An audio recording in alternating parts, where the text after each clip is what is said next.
8 little kindred with no hope of heaven. Gladstone may save one, then there'll be 7.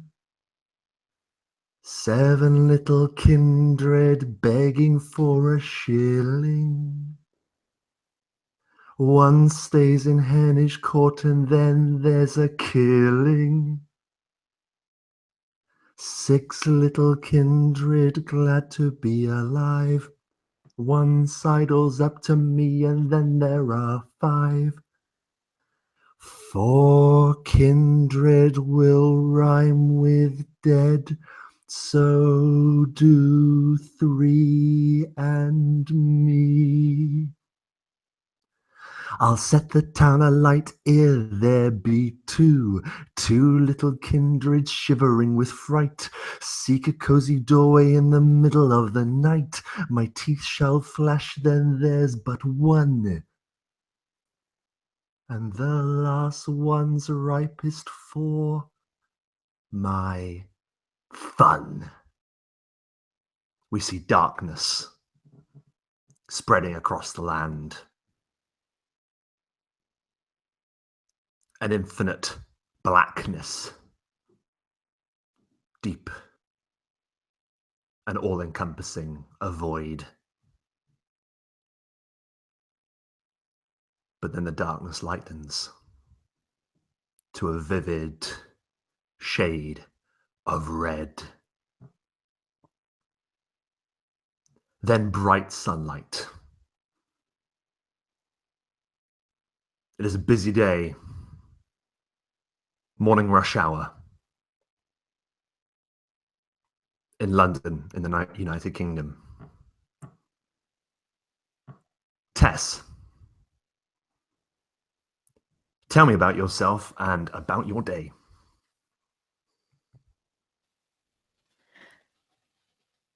Tess is like any other commuter. She steps off the tube. She has a big bag over her shoulder. Inside, she's got gym clothes and sneakers, having just come from and showered after a morning kickboxing class. She's late 20s, got kind of medium brown hair, maybe a hint of red in it in the sunlight. She's dressed well, business professional. And as she goes up the stairs and through the crowds, she heads straight to a law building.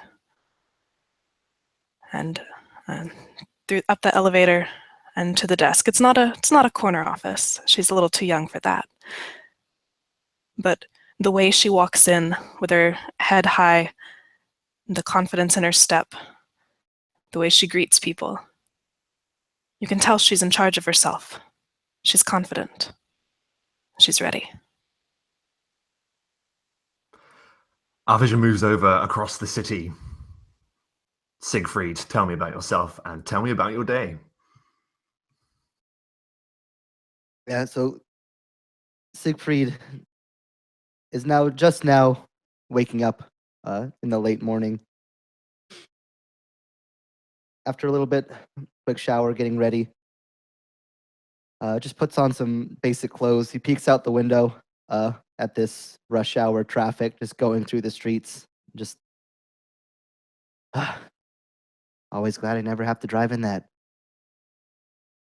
He steps back away from the window, over into a separate room. The room has all sorts of soundproofing, studio equipment, microphones, things of that nature. He walks over towards one of the speakers systems, pushes a button, and a basic piano vocal warm-up track begins to play. He begins to go through just doing basic warm-ups. Oh, hey, just going through these scales and these patterns and arpeggios as he tries to warm up his voice. And our vision moves through the window, down the street, through the city.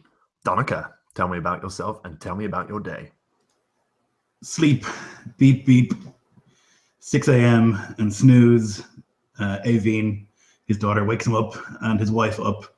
Shit, shave, shower, toast and butter, cup of tea, smoke. Kiss Avine and Emma goodbye. War of the tube, chaos of streets, smoke outside the office. Sit at the desk, log in, check Facebook. Get to work, 10 a.m., tea and smoke, work, lunch, smoke, work, smoke.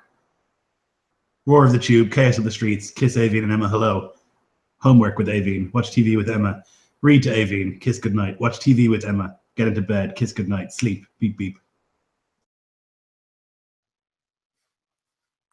Perfect.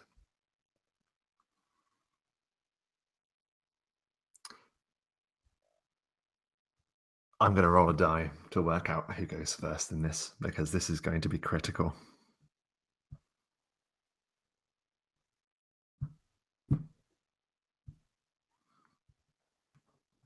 Tess, you feel a wrenching, horrendous pain as something sharp is wrenched from your chest. You splutter back into consciousness. Siegfried, you experience something similar. Like a tarpaulin has been ripped from your gaze and now you see the world anew. And finally, Donica, the same. Like some essence of your being has awoken, but it's different. It's wrong. The three of you are able to look down. You're in a darkened room. You are all sat upon hard wooden chairs. And stakes have been pulled from your chests. You look down and there is a visible hole through whatever clothing you're wearing. And a large motted wound right there. You estimate where your heart would be. It's peculiar. You can tell the room is dark, but you can see everything with perfect clarity. You all feel in your soul, well, whatever you have, something is different. Something has changed. You see a number of individuals, all in identical black suits, with balaclavas over their faces, white shirts, black ties, leather gloves.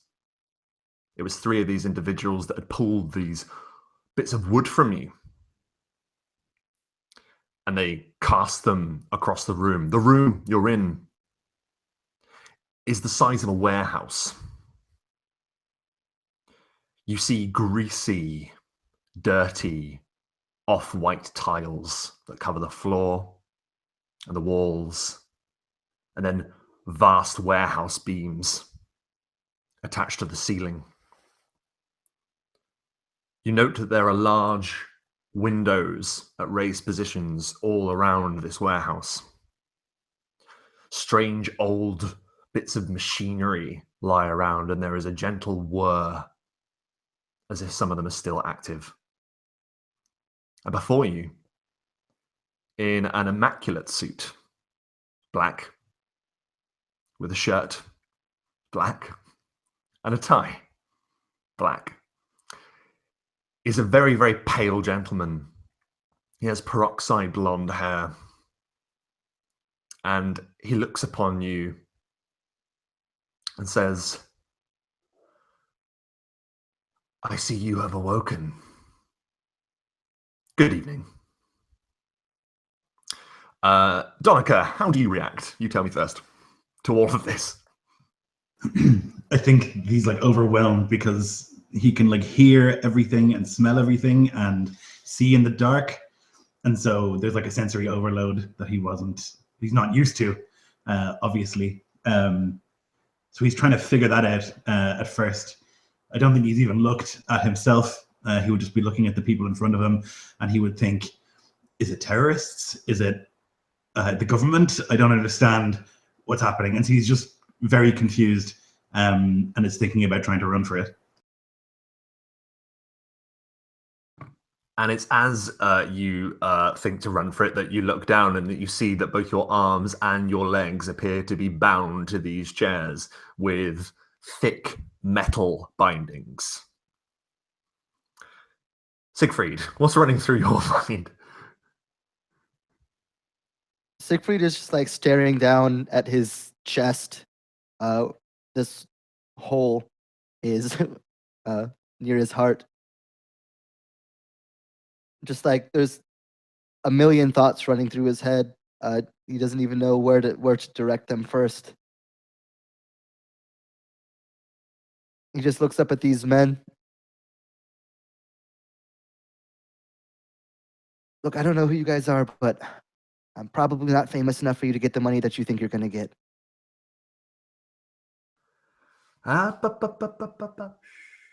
Says the peroxide blonde man as he begins to approach you. This man with perfectly polished black shoes begins to approach off this sort of raised podium before you. Almost looks like a stage.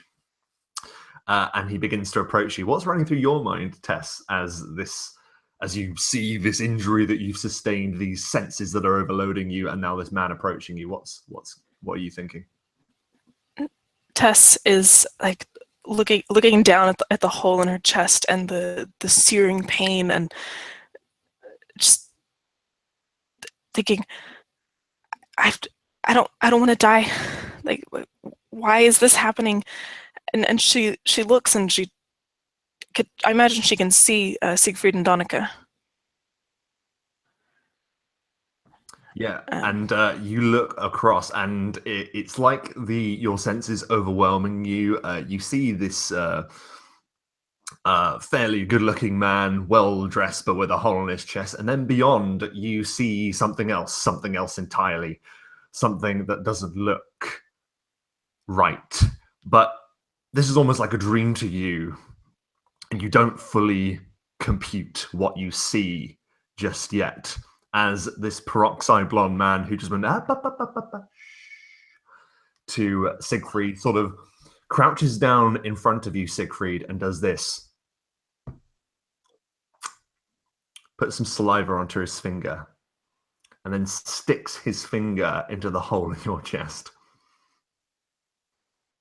and starts sort of tracing the injury. You feel a sort of searing as this occurs in your chest.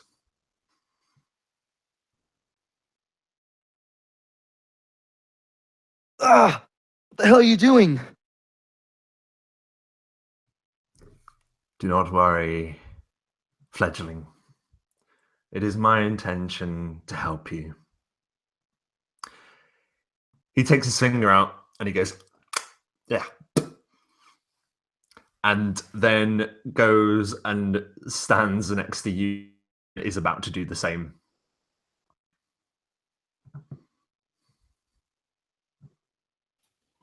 Me? Mm-hmm. She's just staring at him. What have you done to us? You've killed us. She just keeps looking down at the gaping wound. No, my father would pay. As a matter of fact, I have not killed you. Someone else saw to that little matter. It is a matter for which we are all attended, and he gestures to his men who sort of have formed the line behind him.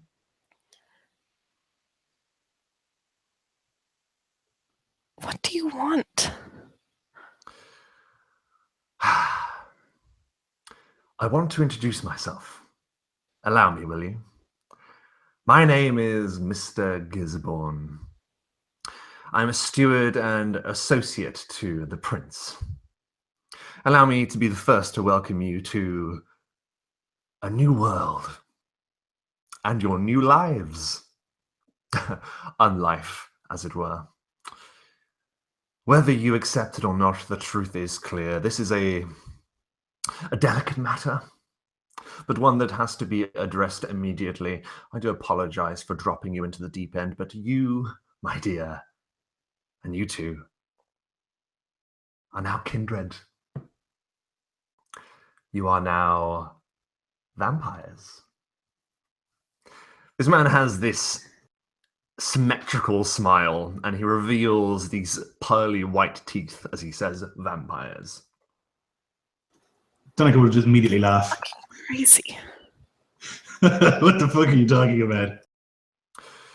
Yes, often that is the reaction, and he just clicks his fingers, and one of the people with the balaclavas walks like directly up towards you, Donica, reaches for something behind him. He pulls out a mirror, looks like something that would be used in a hair salon to show the customer the back of their head, and he puts it directly in front of you and shows you your face. What do you see, and how do you react? It's obviously some sort of mask that they have put on me. It's the only way to explain it. Like so white, so pale. These like long bat-like ears, similar sort of like crushed up sort of bat nose, long fangs that like show even when his mouth is closed. Like hollow sunken eyes, very gaunt sort of skeletal face. And he would just like look at it and what? Yeah, what? As you're looking at it, you do feel a pain, and a pain that is something that isn't shared by your two, say, companions. You've never met them before, but two people next to you. You have the most inexplainable feeling around your head and your body. To explain, your skull has changed shape. And because of that, it is still raw and incredibly painful. You have a splitting headache. But you don't seem to comprehend what you're seeing in front of you. The two of you in those chairs, Tess, Siegfried, you're able to get a better look at the individual sat next to you. And if it is a mask, it's incredibly lifelike.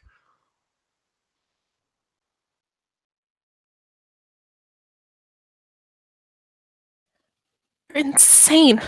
What on why? What is happening? Just let me go. We will, in time. We absolutely intend to let you go. Eventually. Mr. Gisborne looks around and he sort of smiles sort of warmly at his accrued men, and he says, but indeed, this is not a joke. This is serious. Very serious. You have been embraced. You are new childer of our kind. It is regrettable that your creation, your new birth, as it were, is an unsanctioned one.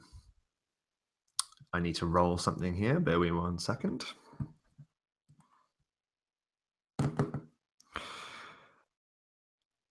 Siegfried, you see flashes of something happening to you not very long ago. Maybe an assault, maybe something else. You weren't able to tell who the perpetrator was, but something happened to you. Describe it.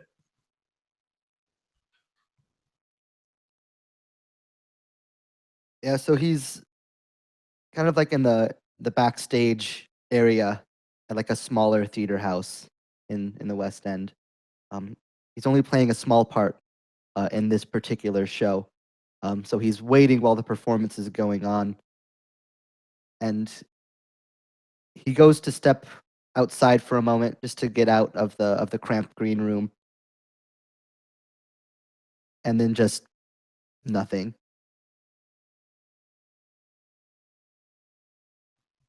Again, as Mr. Gisborne is explaining that you've that something has happened to you, memories fleeting, but memories nonetheless begin to return to you. Tess, what happened to you?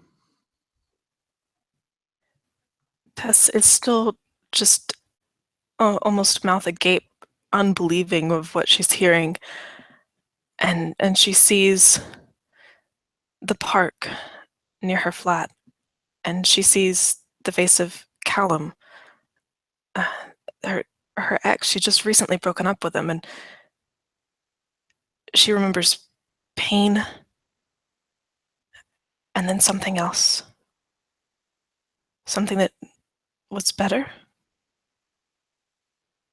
She's not sure.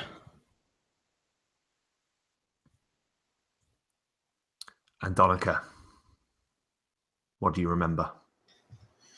He remembers a night out and like a work do, and he had gone and he was getting his way back home on the tube, and he felt this like inexplicable urge to step off the station and into the tracks. And he did so, like leapt off into he could hear people shouting, and then he like began running into the darkness and the confusion where no one ever goes, the bits where the train goes and no human goes.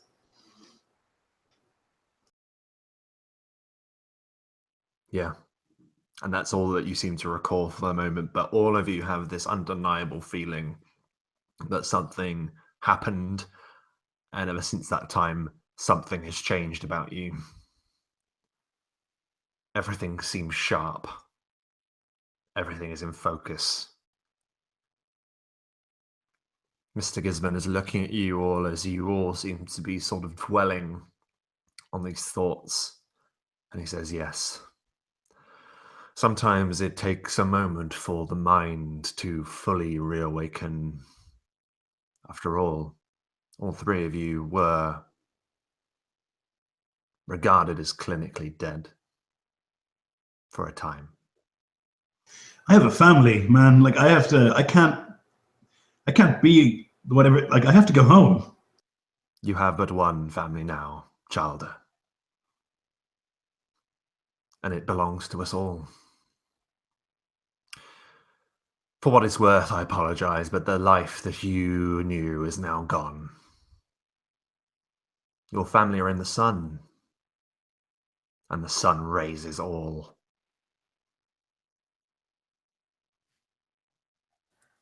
Whatever drug it is, I don't want it. If I found it by accident, I'm sorry, but just let us go. We don't want to be here, can't you see?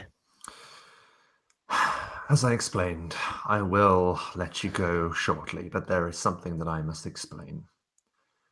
Something that sets you apart from many of those of our number who are embraced, who experience this new awakening. Be sure to listen carefully. As I said, I'm a steward, an associate to the prince. Those of us who are created, it is often the case that our creation is sanctioned by the prince. Only those with permission can embrace another. But with each of you, no such permission was granted.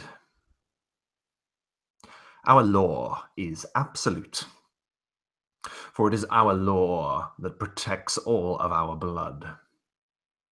The masquerade. It is the order we commit to ensure our survival.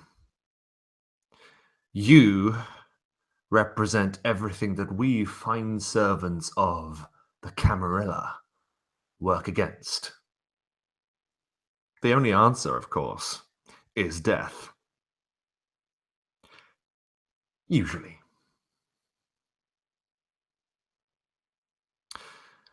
The truth of the matter is that you are changed, and there is no going back. The sooner that you accept this, the better. You all feel it, don't you? And his eyes scan you. Which of you responds first?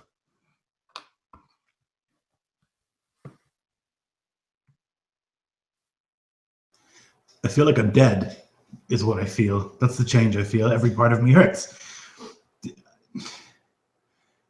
I don't want to be part of this family. I have my own family. I have a daughter and a wife and a life, and I need to go back to them. If you indeed care for this family of the light, you will stay away. You will not return to them. Your presence means only their death. I do not wish for that to sound like a threat. But it is undeniably true that you are a threat to them now.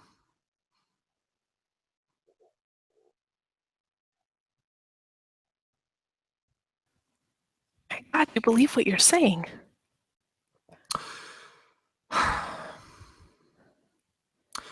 Very well, and he clicks his fingers, and two of these balaclavaed individuals walk out of the warehouse for a moment. They return with another individual that they're sort of dragging along. He's got a sack over his head. And they throw this individual down on the ground. They rip the sack off his head, and you see that there's it's about a 40-year-old man. He's got a stained shirt. He looks like he might work in a pub, maybe. He's got the strong smell of liquor coming from him. A couple of days stubble. He says, I don't understand. I don't understand what's happened to me. You look into his eyes and you see something feral there. Something that hasn't been fed in some time, perhaps. You are of similar kin to this individual. Mr. Gisborne draws a small blade, and he cuts the man's hand, and he begins to panic and start getting away, but the people with the balaclavas stop him. And he goes, up, up, up, up, up, up. And he puts some of his saliva on the cut he's just made, and it instantly heals. It's at this point that you look down, Siegfried, and you see that what Mr. Gisborne had done to you has partially begun rebuilding the skin and flesh in your chest. You look on in horror as Mr. Gisborne begins to approach you, Tess, with this blade and draws its small, sharp edge across your forearm.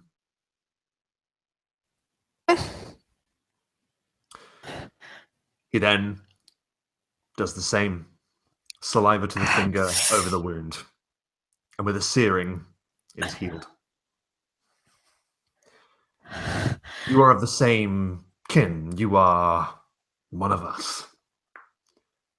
Now observe. And he kicks one of those stakes off the floor, catches it in his hand, and drives it into the individual's chest, this 40-year-old man. He gives a shudder as his eyes seem to bulge in absolute pain. And then one of the balaclavaed individuals just brings a machete from behind him and just slices into his neck. His head is separated from his shoulders, and the individual explodes into yellow ash. Tess screams. Top of the lungs screams. What the hell?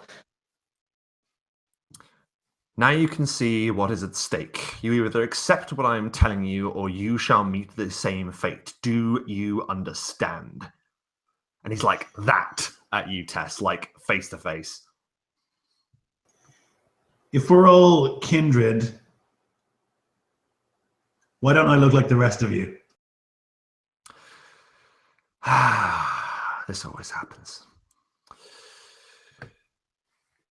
You are all of different heritage. It's a fact that I shall explain to you in time, but for now, you have to accept the simple truth that there is no going back to the life that you once knew. That chapter in your existence is over. Kill it. Bury it. It is done. You are of Nosferatu. Like the movie. I believe the movie was inspired by such.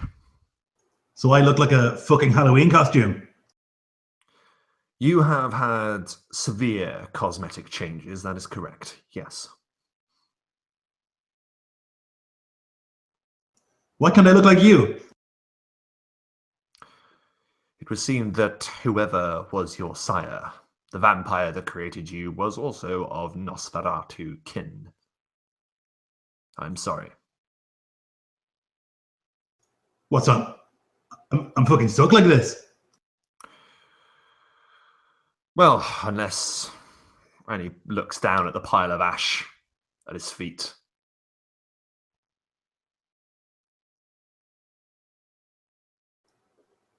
But he's just like shaking his head in disbelief. I know this is a shock. It always is. Especially when the, pardon the pun, stakes have not been informed to you as of yet. I once went through something similar. We all did. I empathize. And like I say, we're family. I have two things to explain to you. The rest will take time. And the evidence that you see with your eyes and sense with your very being. As I said, I am a steward, a liaison for the Prince and the Camarilla. The Camarilla is the organization that is in place across society to keep our kind hidden from mortal existences, the mortal world. This law is known as the Masquerade, and we all uphold it. Any break it, well, and he looks down to the pile of ash once again.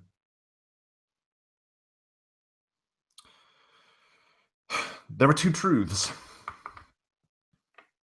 One, very soon you are going to need a feed. And number two, as unsanctioned kindred,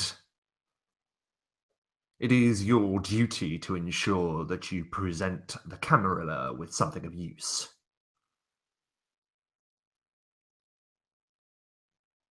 You need to earn your survival. Feed. Well, your friend here seems infinitely familiar with the folklore surrounding our kind. Yes, feed. You understand what a vampire is? Feed. You need blood to sustain yourself. I'm not stupid. I understand what you're talking about. It just... That's not real. There's no such a thing. Do we have to get permission from the prince every time we want to bite someone? Because do they turn into vampires when we bite them? No, that is not exactly how it works. Also, is the prince one of the monarchy? I've had my suspicions about that for a while. No, I always thought lizard people, actually, but... Conspiracy, Thickle. Bloody hell. Is it Harry or Charles?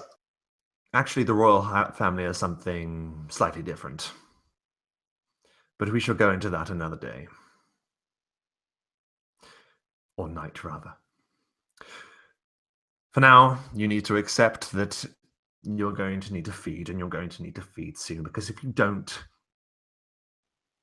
the primal nature that is now housed here will take over. Pure rage and destruction. That is what you harbor within you all.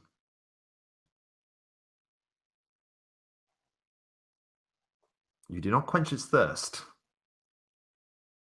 There will be consequences. And it is likely then that you will break the masquerade, and then I will have to kill you anyway. You said that we'll have to do something of use to this cult of yours? What do you mean? What do we have to do? That is absolutely correct. You will have to do something for the Camarilla. As I said, the Camarilla considers you as KOIs, kindred of interest. It must not be a coincidence that 3 illegal sires are born upon the same night. While this matter is investigated, in its infinite wisdom, the Camarilla has deigned to offer you all an opportunity to contribute to our society. If you complete a simple errand, we will officially accept you into our community. Before you do that, however, you must feed, like a butterfly emerging from the chrysalis. If we or any were to help you in this matter, it would be denying you the time to build the strength required for you to survive. So, you must rely on instinct. I don't want to kill anyone. You do not have to kill anyone. But I thought... I don't understand. You only kill a human being if you drain a significant portion of their blood from their body. You take only what you need. You do not drain them dry. You can feel it, can't you? The change. Look, and he goes, and like he makes a sudden move with his jaw, and you can see 2 viciously sharp canines jut out from his mouth. Fangs. This visibly recoils. Yeah. Donica tries it. He opens his mouth, and instead of like 2 canines, a bunch of teeth go. Yeah. And then he can't close his mouth, and he's. And he, Mr. Gisborne, sort of gives one of the balaclavaed men a nod, and one of them sort of grabs your head and sort of like pulls your head back, and then very, very slowly they start to retract.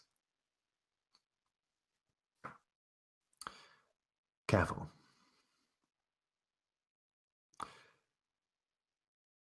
You will have to be left to your own devices. But as I showed you, our kiss, our taste, it can heal the wounds our fangs create. This is how you cover your tracks. You don't kill anyone, you don't drain anyone dry. You drink what you need, and then that is it.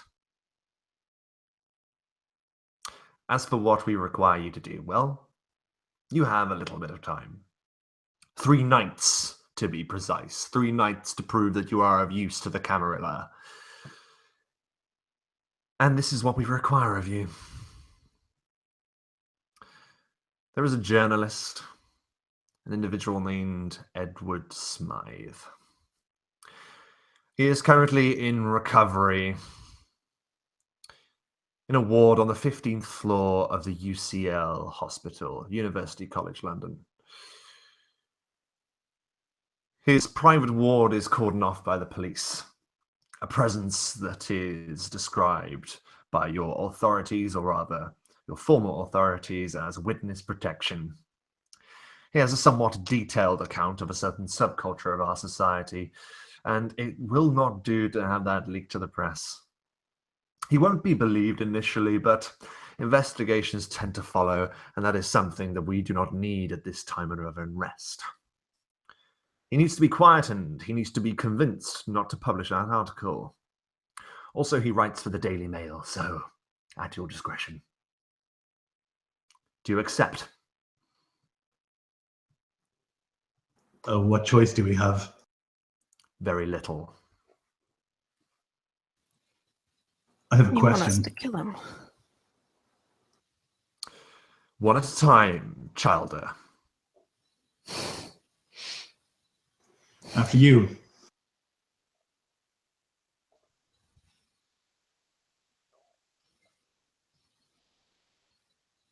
You want Yes, us to my kill dear? this man? Oh, well.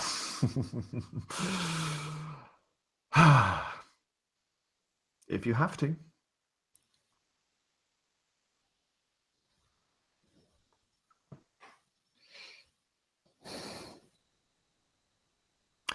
He's part of a herd.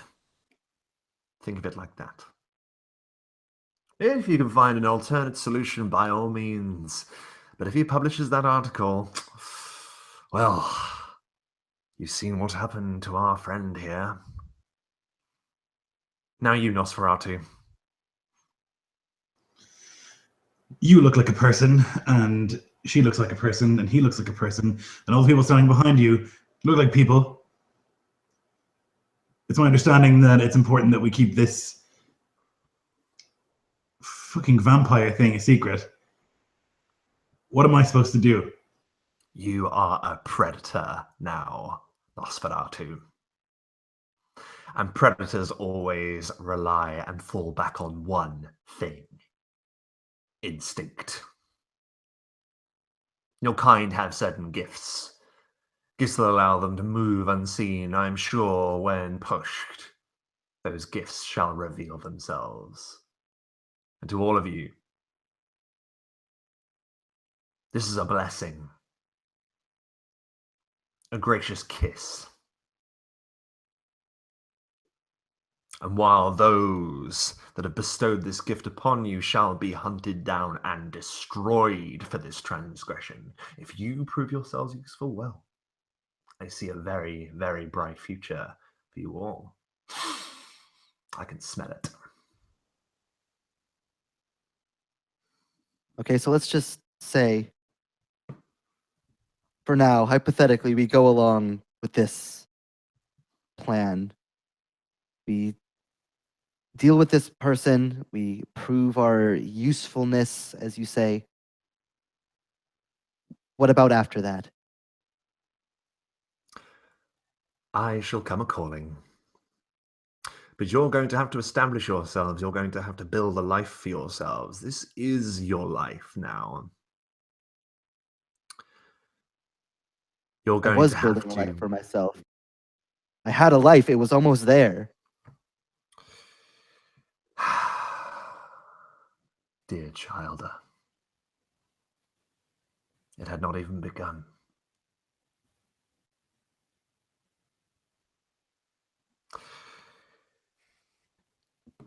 You may find it prudent to cover your tracks. As I said, those that existed in your mortal lives are now in danger. And in danger from one thing, from you.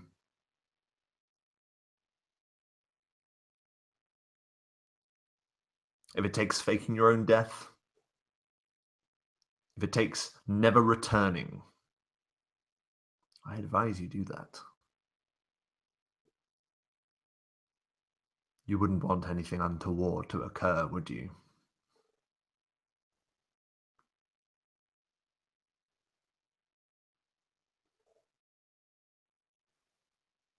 I didn't think so. Well, off you go.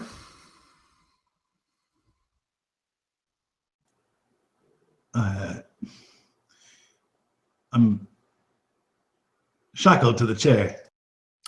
As I said, dear Nosferatu, the butterfly breaks from the chrysalis by itself. And with that,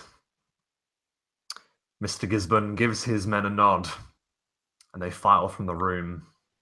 And one of the large doors that they pull open reveals that it is in the dead of night. And you can see just through with your eager senses the glisten of water. And the three of you are You just... can't leave us like this. You can't leave us.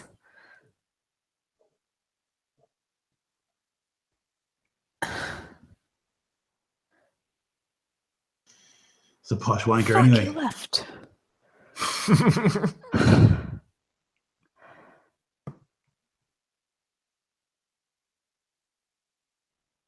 Bloody hell.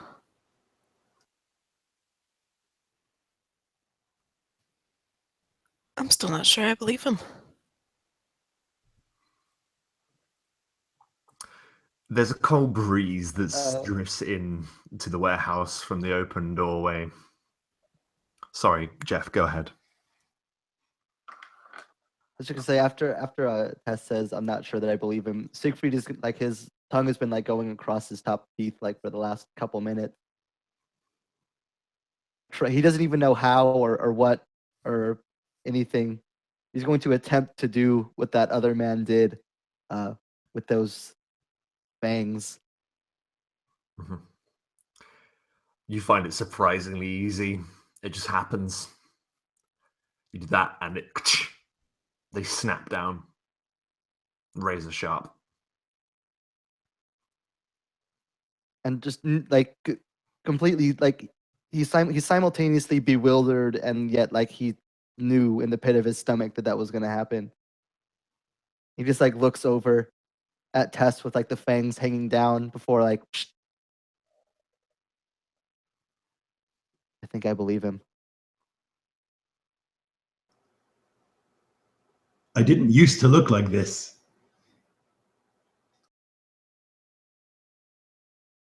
I I'm would sorry. hope not. I'm going to try and break out of the chair. You instantly do it. I would just look down and be like bemused as like wood splinters as I like pull my arms out of the chair.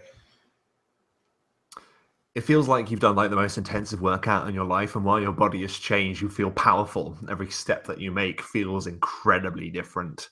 I don't know what Donica was like in the life beforehand, but there's something about the way you move now. It's economic and strong. So I pull my arms out of the manacles and then my legs and like stand, and I guess there'd be like a of like various bones like snapping into place. And I would look, like walk around in front of the other two and say, "We should go, right? We should go." Yeah, Siegfried is just gonna pull as well with everything he has and try to break out as well. Yeah, you managed to. The manacles themselves were just clasped onto the wooden chair, and it splinters like kindling. No roll required. Yeah, his arms like I imagine they like fly up. Like he was like giving everything he had, and like the manacles just like pull away like it's nothing. He's just like looking at the manacles still on his arms, just like stunned. Yeah. And Tess. Tess watches them do that. Takes a slow breath.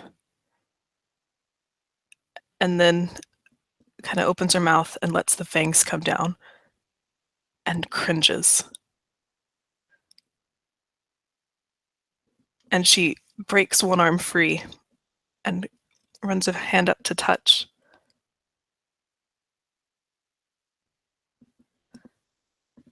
Okay. I guess we should go.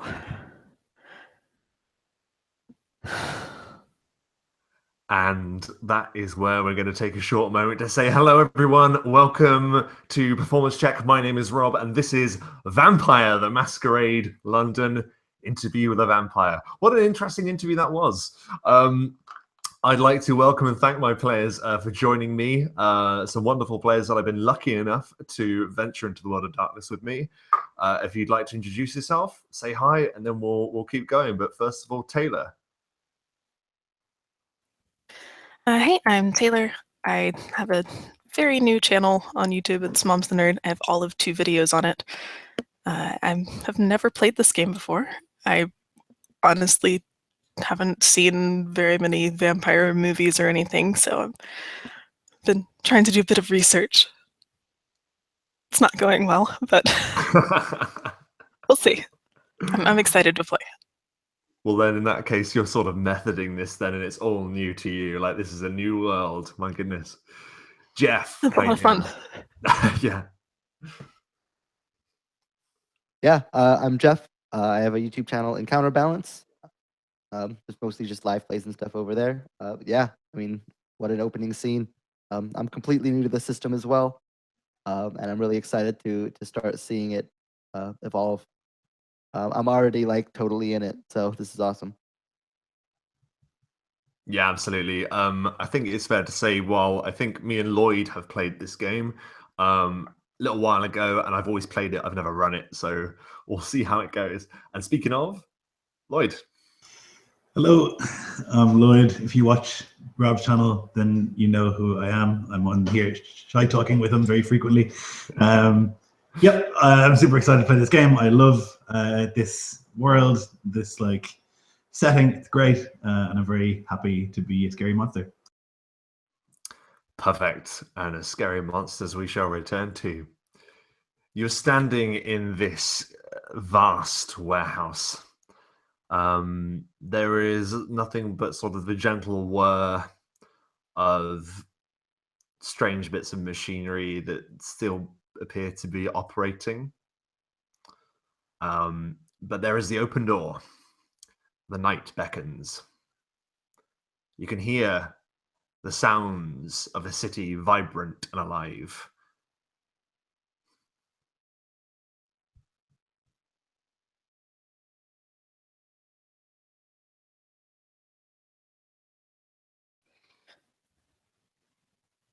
As first, she's looking over at the other two, and then looks down at the hole still in her chest, and experimentally just licks her thumb, and begins to trace it. And it hurts. But she watches just fascinated as it begins to slowly heal, and she repeats the process, and is kind of cringing each time.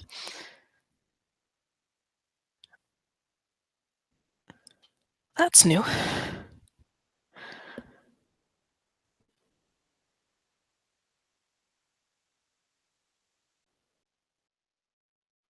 What about the rest of you? Yeah, Siegfried seeing this will like do the same. His wound had already been like partially closed up from the earlier demonstration. He just looks over. I think that's gonna be one of many new things.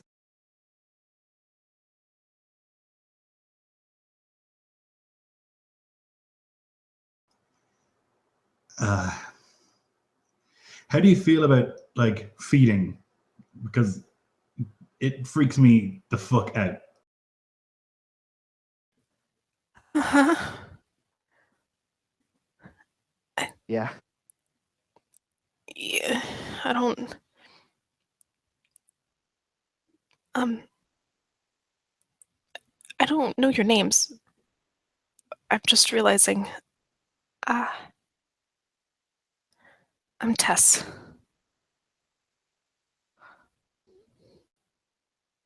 I still am, I don't know.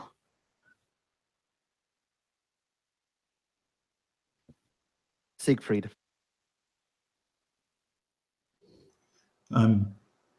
Donica, and he like brings his hand to like scratch at his head, and then sees that he has like these like 2-inch long claws on this like long bony hand, and he's about to say something else, and then he's just like stuck looking at his hand.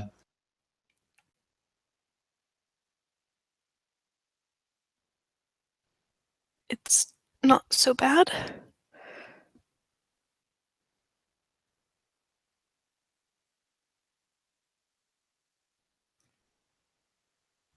The optimism. I love it. What are you guys doing? Are you remaining where you are?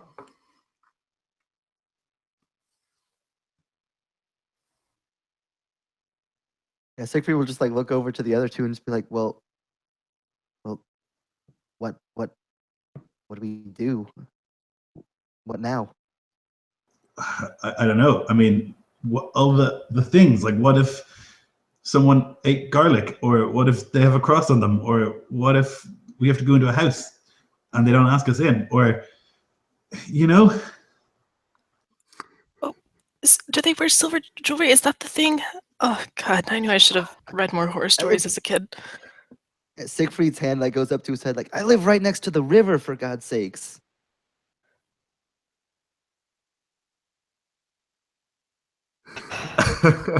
How do we know what's true and what's not? And what if it is true and it's too late? What if we burst into flames like that motherfucker?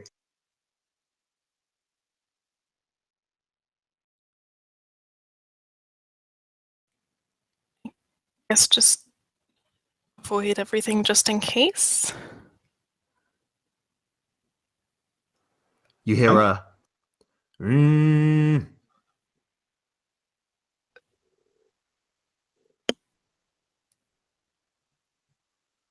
It's the unmistakable vibrating sound of a telecommunications device, commonly known as a mobile phone.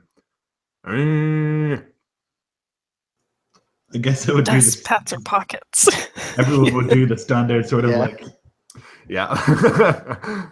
Donica, your phone has received a notification. Right. I would take it out and like it's difficult to use it since I've got these like ridiculous. Yeah.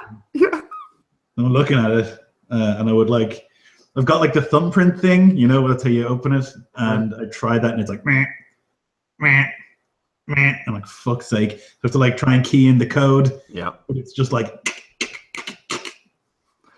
Yeah, you eventually manage to key in the correct code, and you see that you've received a text from a new number that has been saved into your phone.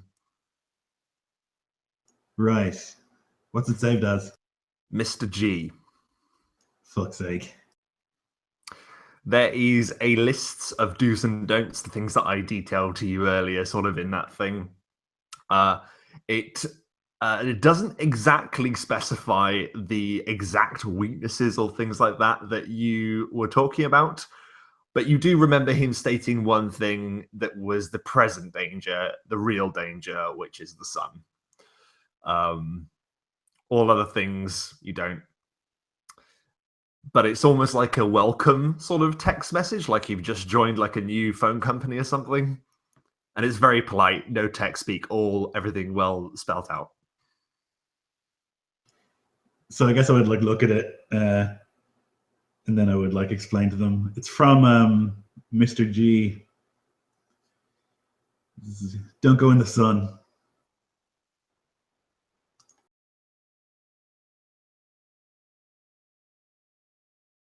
Siegfried like instinctively like pulls out his phone and like checks to see if he got anything. I'll say that you probably did all receive the same text message, and one further detail that I forgot to include because I didn't have my notes in front of me, but the text also denotes that you are to call him on that number the moment the task is done.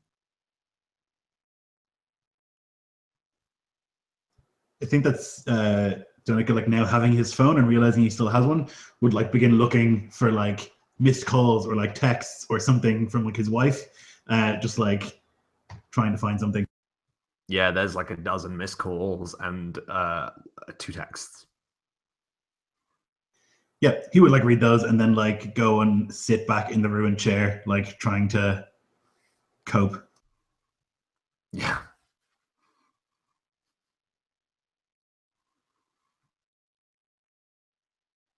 Yeah, you all appear to still have all of your belongings. You have your phone, keys. You also would all be in possession of a thing known as an Oyster card, a card that permits you into the tube, so you can travel on the tube, either paid yearly or monthly. And yeah, that's about it. You have all your belongings. You all do have like a hole in your clothing where you were staked, however. While he has his phone out, Siegfried is going to check the time.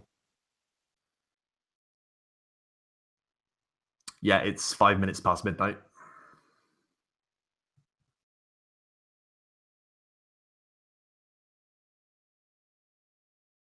So Donica's like sitting in the chair. He's got the phone. He's looking at it, and you can see like these desperate texts from his wife being like, "Where are you?"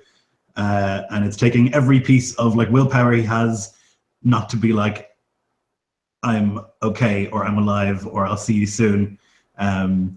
And so he's just like holding it and I guess crying blood.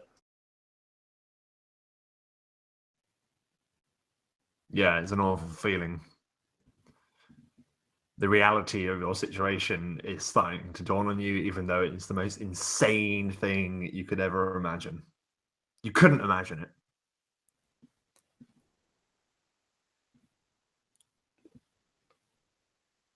Walks over to where Donica is and kind of hesitantly, because he looks very scary. She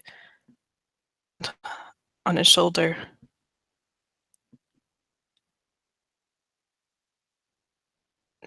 Your wife, I guess.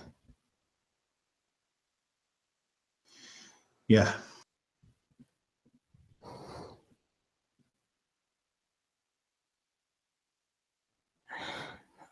I'm sorry. I guess I'm lucky.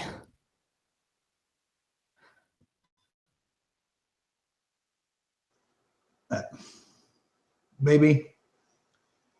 It seems pretty unlucky all over. How can I not say something to her?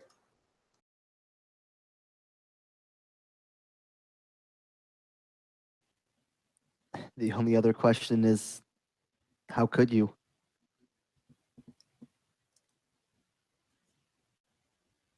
I'm sure exactly what Gibson meant, but I get the sense that our families, or friends, or anybody, if they would kill him or what.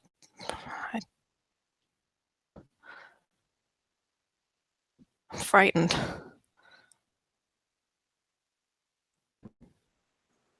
He like nods slowly, puts his phone in his pocket, and he says, "I have to make sure that they're okay. That's where I'm going."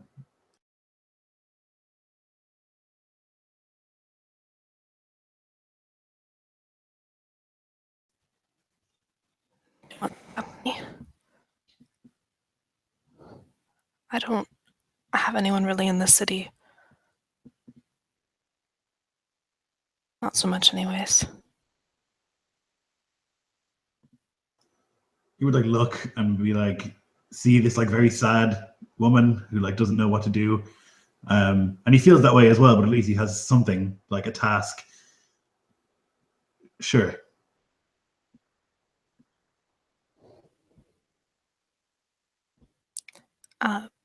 She suddenly like looks down at the like gaping hole in her shirt. I should stop by my flat for a change. Mm. Yeah. And then he like puts his hand to his forehead, like, "Fuck! I don't have anywhere to go. I can't. I can't go to my house. I can't. Where am I going to go when the sun comes I up?" I I have a place, the house. I'm the only one who lives there. And sleep on a couch or something. I don't know. Thank you.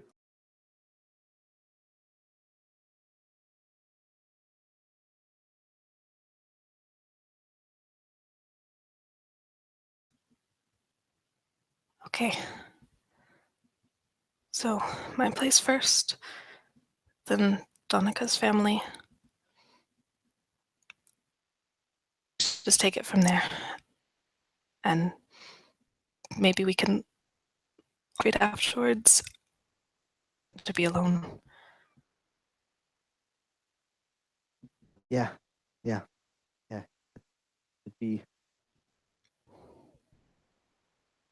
I don't want to be the only one there when I wake up later. I can't walk around out there.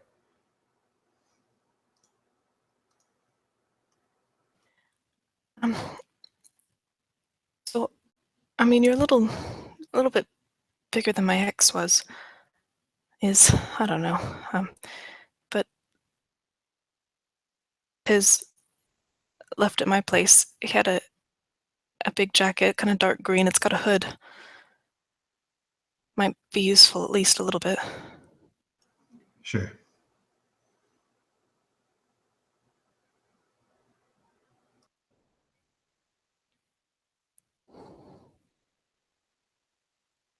Okay, so to Tess's. Now, Tess, I don't think you actually specified, or Taylor, you didn't specify to me exactly where she was living. So I'm just going to make an educated guess to say that you were on the east side, I'm going to say. Sounds great. Is not so bad, because you, stepping out of the warehouse, you realize it isn't a warehouse. You, in fact, have been sat in a rather iconic building that sits on the very banks of the Thames. Formerly known as Battersea Power Station, it has 4 rising chimneys on each corner of the building, and it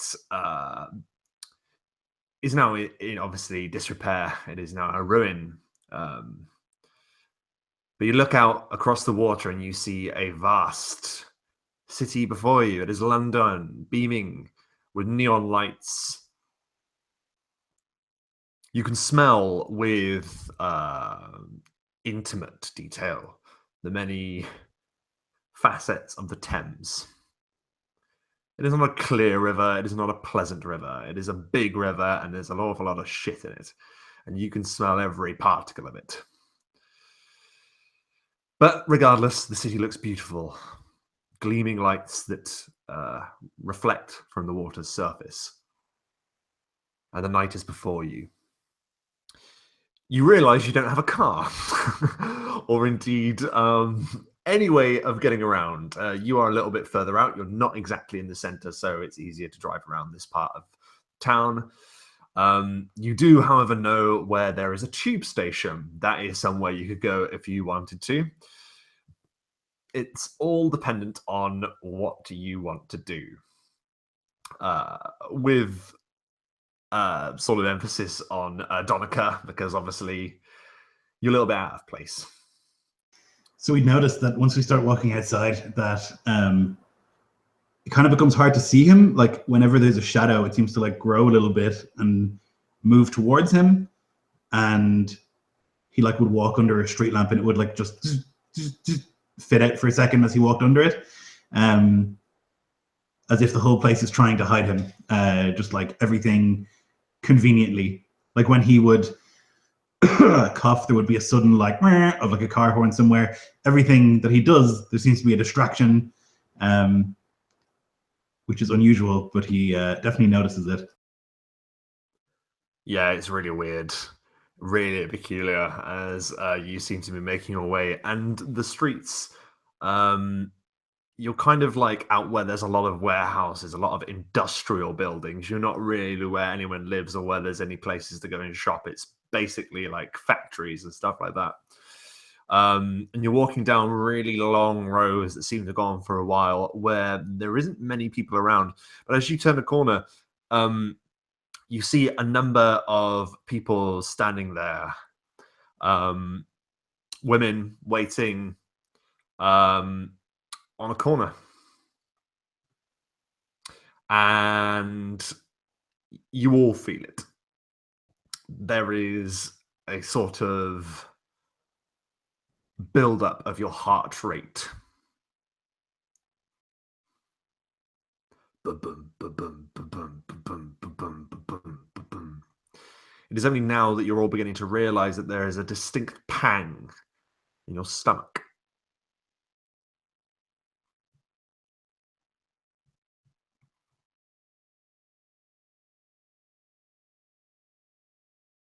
Siegfried's face like scrunches up and his hand like goes instinctively like to his mouth. It's like he realizes like what this feeling is, and like this like instinct that's like urging him to act. He's just like disgusted with himself that like this thought even like comes into his mind. Like one hand is like goes to his stomach, the other is like on his face.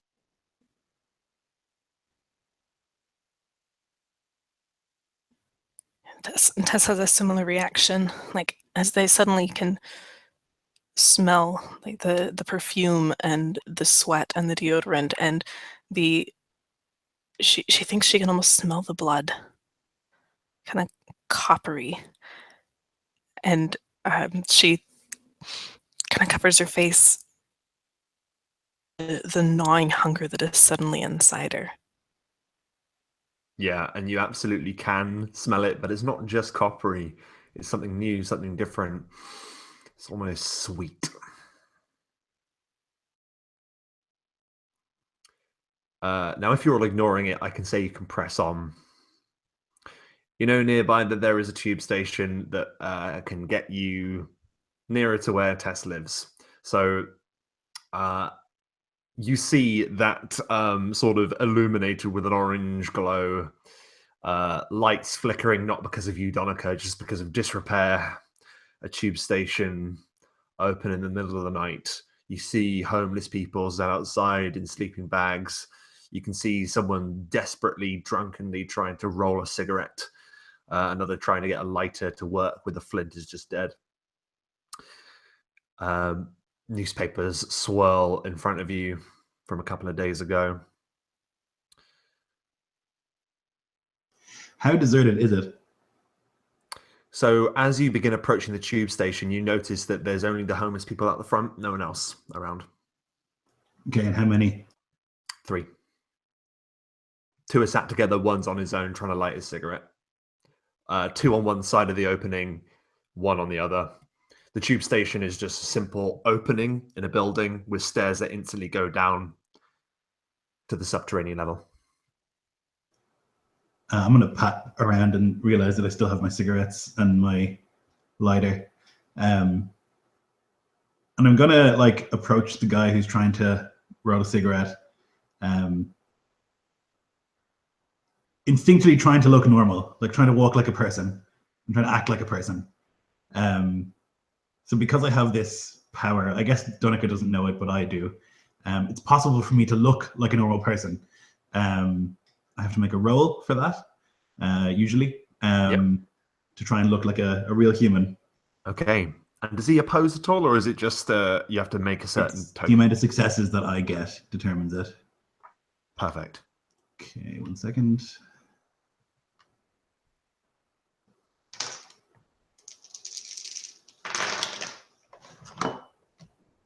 Okay, it's going to be 2 successes.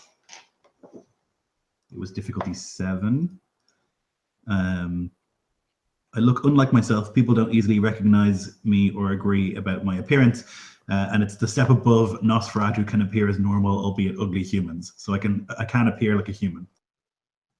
So you do look human when you approach him, which is enough, but there's something a little weird, but the individual doesn't immediately look at you as you approach, very much used to most people walking by without a second glance.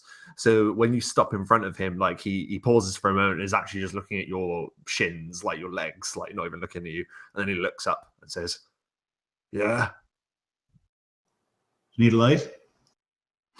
Oh, yeah, mate. Yeah, that'd be great. You haven't got any loose change of you, mate." I'll hand him the lighter and then I'll like fish around in my pockets. Yeah, there's a jangle.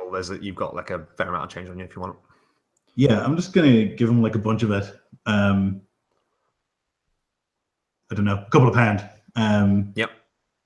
And wait as he's like lighting the cigarette, and when he's concentrating on that, I'm gonna squat down in front of him. Yeah. And he's lighting it up, and you can see his hands are shaking. It's the worst rolled cigarette you've ever seen. You know, when someone drunk tries to roll a cigarette, and he actually sets like the side of the cigarette on fire as he's trying to light it, such as his hands are shaking. But he gets it lit eventually. Oh, sound, mate, sound! As you like put like a couple of pounds into his hand as well, and then he sort of like, yeah, very kind, thank you. Yeah. Yep. And so Donica hadn't really thought past this point. He was like, get close to him and then you'll know. But he doesn't know. He's still just kind of like there. And he can feel this like, gung, gung, gung, gung, gung, and this like hunger, but he doesn't know what to do now. Is he supposed to just grab him? He's not really sure. And he says, can I have the lighter back? He's like, oh, yeah, sorry, mate. Sorry, yeah. My mate does that all the time, bloody lights a cigarette, then it says, yeah. Oh, thank you. Thank you very much. Thank you. So when he like hands me the lighter, I'm going to grab his hand. Yeah. Like to actually grapple him, or are you just taking his hand? just like hold his hand in place. And I think every time, like I think this is the thing that's going to make me realize what I have to do, and I still don't know. But now I've just like got this like death grip on this homeless man's hand. He's like, all right, mate, what? Like and then he starts like trying to pull away from you, and the other two homeless people across the other side of the entranceway looks at you and spots three people just sort of bearing down on this homeless person, one of them holding onto his arm, and one of them just goes, "What are you doing?" I'll like let go of his hand and like shake my head. No. Fucking mug.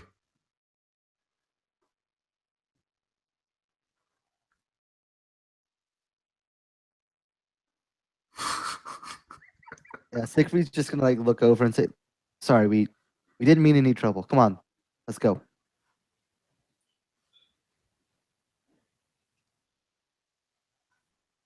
Yeah, and shaking her head, like. Yeah, and you go down into the underground, and I'm guessing, and your heart is pounding. Donica, it's like ba-boom, ba-boom, ba-boom, ba-boom. And then that sound is almost mirrored, repeated by the sounds of the tube train, howling wind blasting down those many tunnels, those rabbit warrens beneath the city. And soon you find yourselves all sat in a line on the tube. There's lights going past you every so often. You have a little while if you want to talk on the tube, by all means, or we can continue. It's up to you. If there's anything you'd like to do, by all means, say. He said it was going to be instinct. He said I would know. Having a fucking clue. Tess hears you, but she's like busy staring in the window, and she's like looking at her reflection. I don't think I used to look like this. Reflections, but something's different. This is weird. Oh, is it? Oh, I mean, must be fucking hard. No, I'm not used to being this pretty.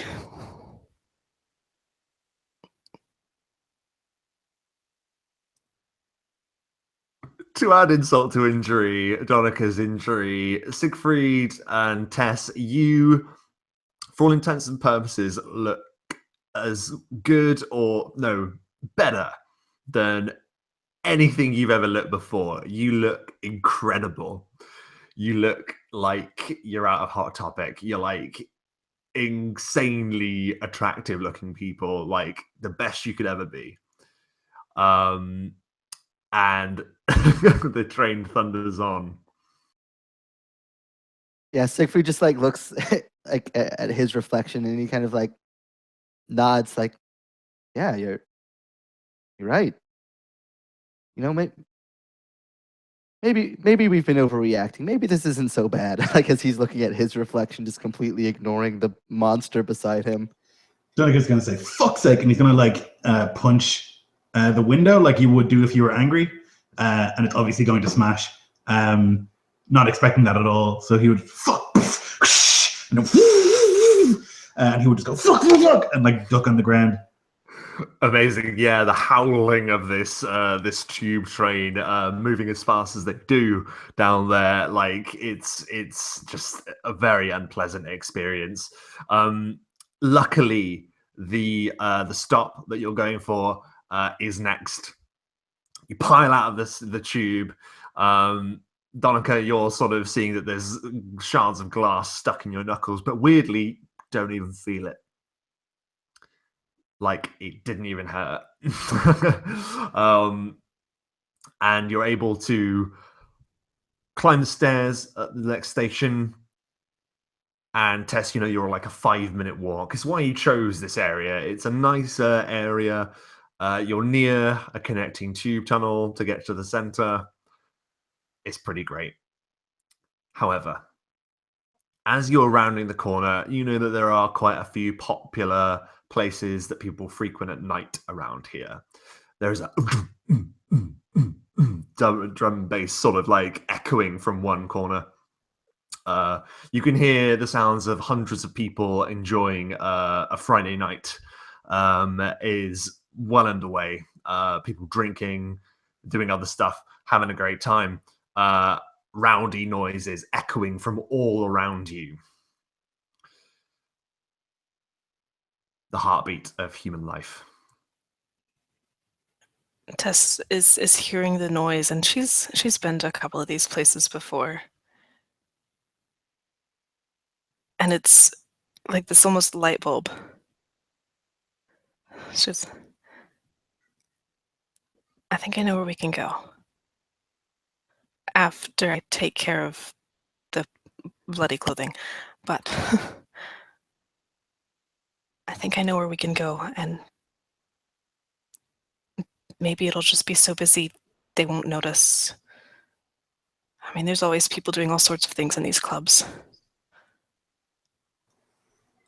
Dunica says, "Piss alley," as if it's just come to him, and he says, "Men piss in an alleyway all the time when they're drunk, all the time. There's never anyone down there. I've done it myself hundreds of times. That's what we have to do."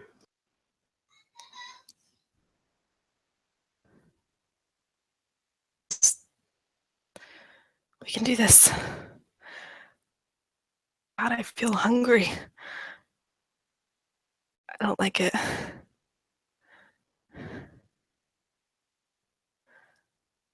I'm scared. What if I do it wrong? You won't. I'm sure it's instinct. Yeah, that worked out so well for you.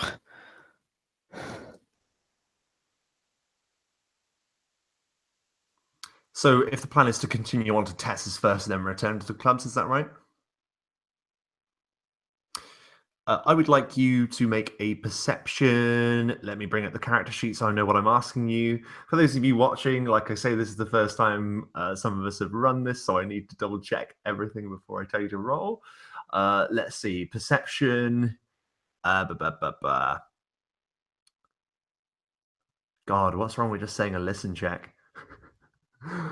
Would Alertness. would I be able to add Perception, alertness? Yeah. Yeah, perception alertness. So put your perception, put your alertness. Off you go. Just standard difficulty. Yeah. And standard Alrighty, is that's 6. gonna be 6 or higher. Perfect. That's gonna be 3 successes for me, actually. Ooh. Not too difficult to hear, but you're talking about piss alleys, and you can actually hear the raised voices of an argument echoing from down one of the side roads away from a club known as the Nest. And you can hear one voice as a man's and one as a woman's. The woman says, "You fucking cheating prick!" The man's like, "Oh, shut the fuck up, you fucking bitch!" Clearly, a massive drunken tiff has erupted down one of the side roads. And at that dramatic point, we're going to take a brief moment. We're going to take a little break. Grab yourselves a drink, guys, and we'll be back in 5 minutes. For those of you watching, thank you ever so much. I will take this opportunity to let you all know that this campaign, I should have put it in the description, is probably going to be rated hard R if it was put into a film or a TV show or whatever. There's going to be a lot of violence and swearing and drugs and references to all sorts of stuff. So just watch at your own discretion. That's all I will say. Anyway, guys, 5 minutes. We'll be right back.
Ooh, this is fun. This is crazy. But it's fun. Yeah, it's like so different from like any other like RPG that I'm used to playing. Big time. I love you guys complaining about how gorgeous you are. I thought you'd appreciate that. Yeah. Oh, wow. Couldn't pass up the opportunity. Like, it's hard enough coming to terms with the fact that you're dead, you know, and then like also literally looking like a movie monster. Yeah. Right? Meanwhile, the other two people next to you who like went through the exact same thing that you did, down to the process, are Yeah. like made like incredibly more beautiful by the exact same thing.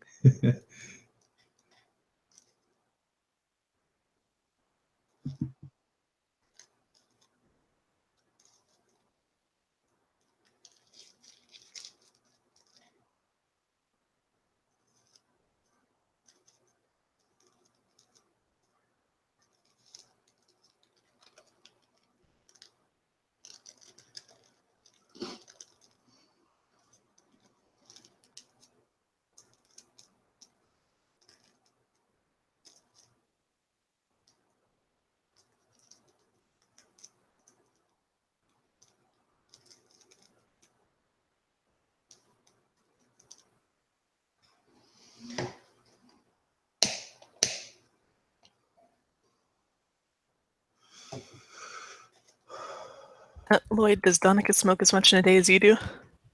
Probably more now that he's not going to die of cancer, you know? Fair point. I can smoke and drink all I want. Mm-hmm.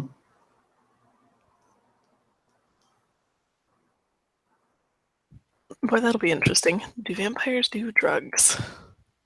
I don't think they can. I think you have to like feed on someone who is on drugs to get the effect. Yeah. Oh, that's Yeah. right. I think I remember reading that. Mm-hmm. Yeah, like it doesn't do anything to you, but if you feed on somebody who's under the effect of them, then it like affects you as it was them. Great. So if we go to the club, we're all gonna come out drunk. Oh yeah, shit. Yeah. As I said, like of course we don't know that like in character, so Yeah.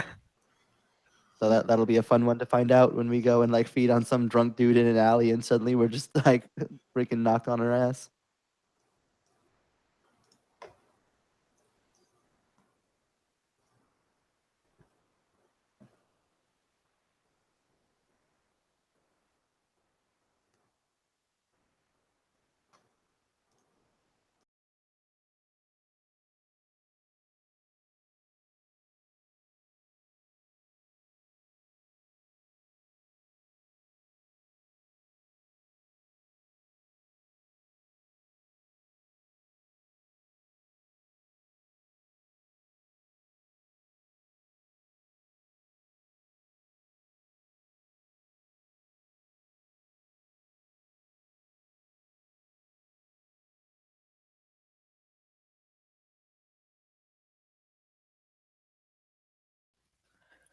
Lloyd, can you do hobbit smoke rings? God no, not at all. Nope. I can just smoke. That's all I can do. How are we doing, guys? I'm disappointed. Lloyd cannot blow smoke rings. I can sometimes. With thick enough smoke, but not consistently. It's like luck. We ready to get back in? Yes, sir. Let's do it. There is a Yep. loud, explosive, drunken tiff erupting from the alleyway. What do you do?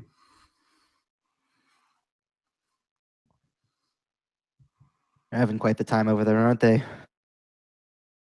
Yep. What? Do you not hear them? They're screaming. Oh, geez, I hear him now. I fucking hate you. I hate you.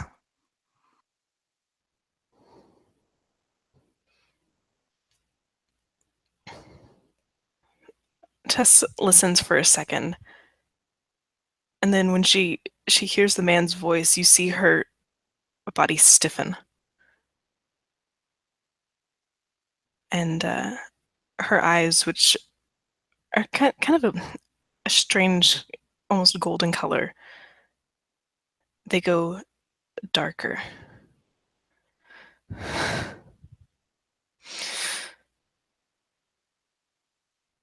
And she starts walking that direction. And as you do, the voices get louder and louder and louder. I looked at your phone, I know what you did, the woman screams loudly. And the bloke says, you don't know what you're fucking talking about. What are you looking at my phone for anyway? Sort of really, really not a nice argument. Oh, where are you going?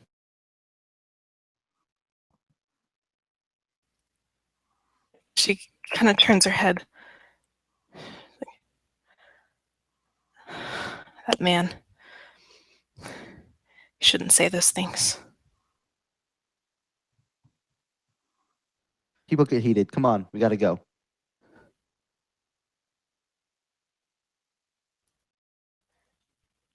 Tess keeps walking. Look at the details on this thing. We don't need to get involved Yeah, here. They're both shouting. Let's go.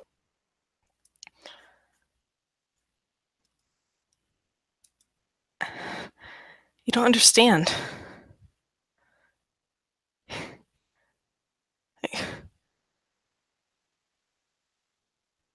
I have to go. What if he beats her? What if... And as she's talking, she suddenly remembers another flash. And she's back in that park. And she's there with Callum. And she can see him talking. But it's almost like she's underwater. She can't make out the words. It's that kind of wah, wah, wah, wah. And then she sees the knife in his hand. And then she's back and she hears this man's voice. You don't understand. I can't let him. I won't let him.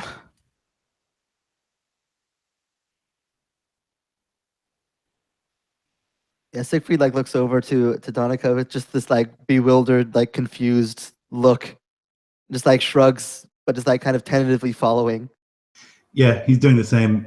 He's gonna start moving into the shadowy bits, I guess.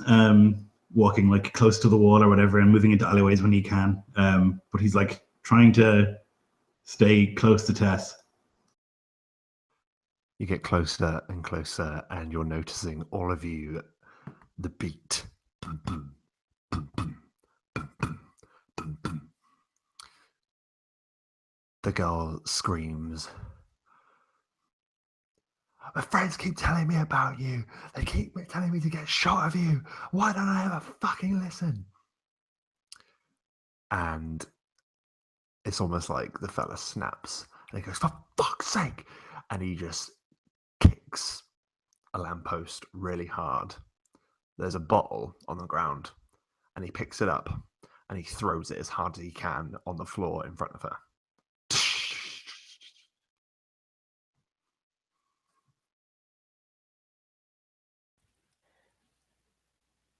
Tess is gonna move in and grab him and pin him up against the wall.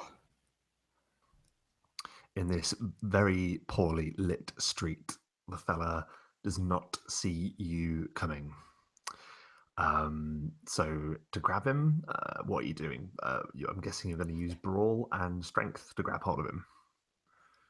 Yeah, I can do that. Mm-hmm. At least I can try. He will also try.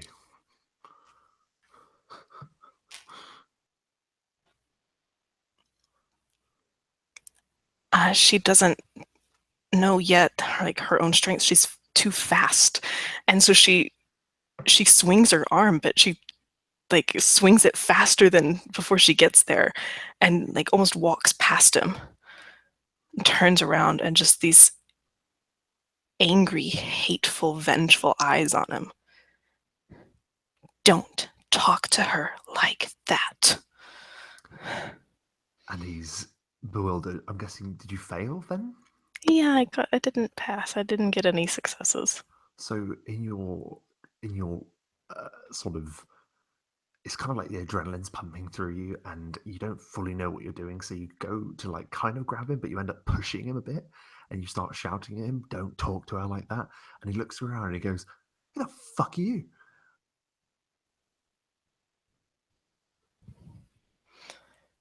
I said, don't talk to her like that.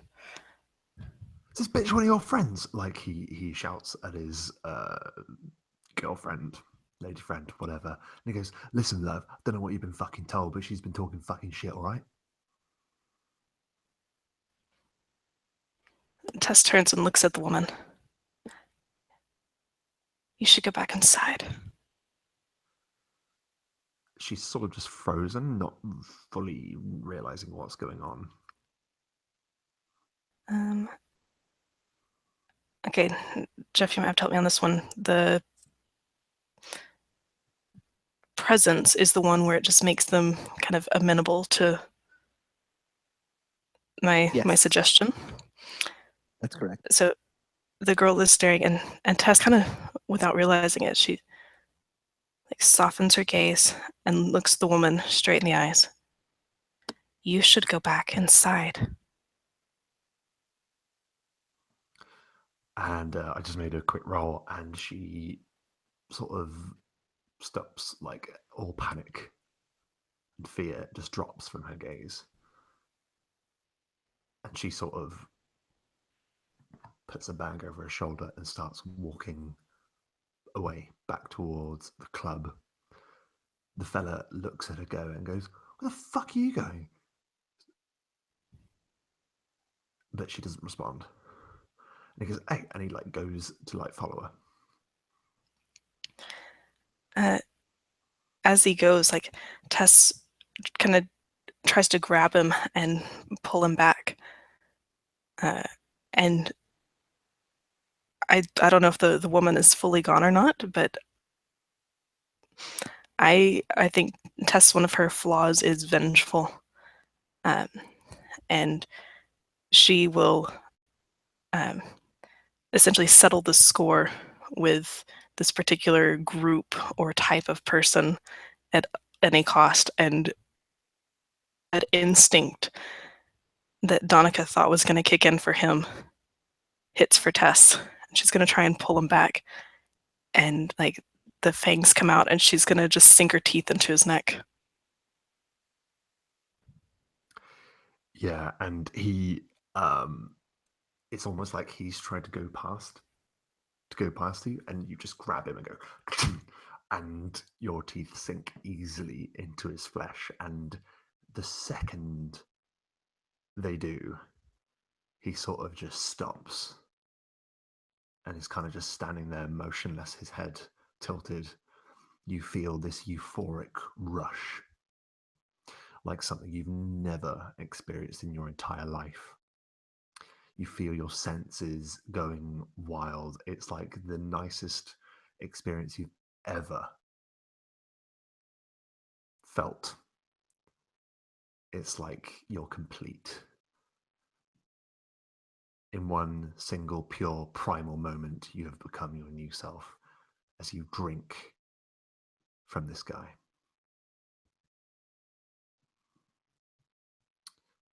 Do you stop? Yes, I think she is going to use a willpower point to, you need to. yeah, like to not kill him. And then she'll kind of let go and see the blood on his neck. And still almost in a daze, like just high on this feeling, this sensation. She half kisses, half licks his neck and watches it close over. And he's stood and he's holding his neck and he goes, "What?" And he doesn't, it looks like he doesn't know where he is. And Tess kind of wipes her mouth. Treat your girlfriend better.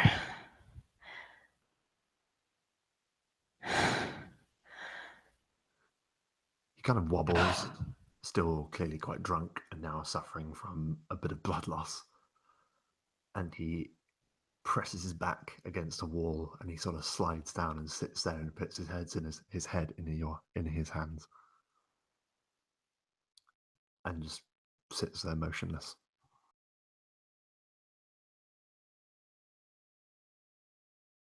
Are you fucking done?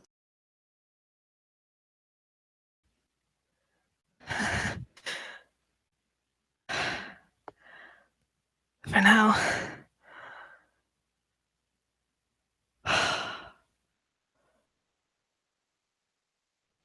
Oh, God, that's amazing. Siegfried's jaw is just like completely hanging open, just like completely stunned. Like he looks like he just witnessed a murder.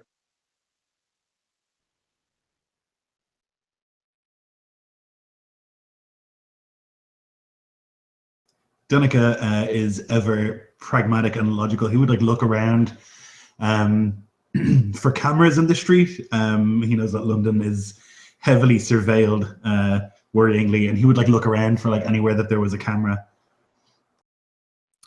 Perception awareness. Yes, sir. Ooh, 3. A green blinking light from near the top of one of the adjacent buildings. Mm-hmm. Well, it's already on camera, isn't it? Yep.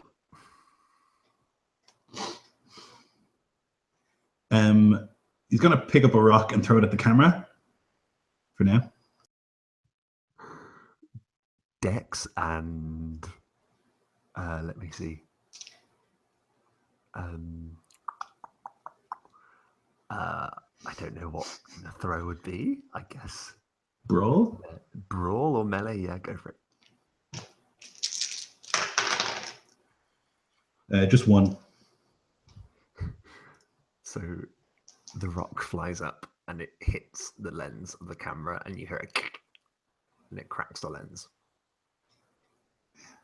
Okay. So, do I have any idea where I think that camera goes to? Is it like a London Metropolitan camera, or is it like from a nearby building? Looks to be a nearby building. Okay. So he would like look at Tess and Siegfried and say, so they gave us one very specific rule, which is that we need to hide this thing. And what you've just done is you've eaten someone in the street. You see that light over there? Tess, that's a camera.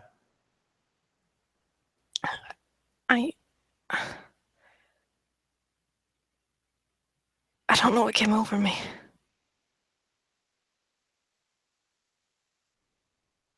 For someone so apprehensive, you sure seemed pretty eager then. We're fucked. I mean, well, it's not. We don't know that. Those cameras might not even be that great quality. It just could have looked like he just like keeps like saying like half sentences. I mean, honestly, who's going to watch all the footage from any sort of security camera anyways? That's the sort of thing they only check when they need something. It's not like the guy died. Yeah, What see, if he's they fine. do? What if they do?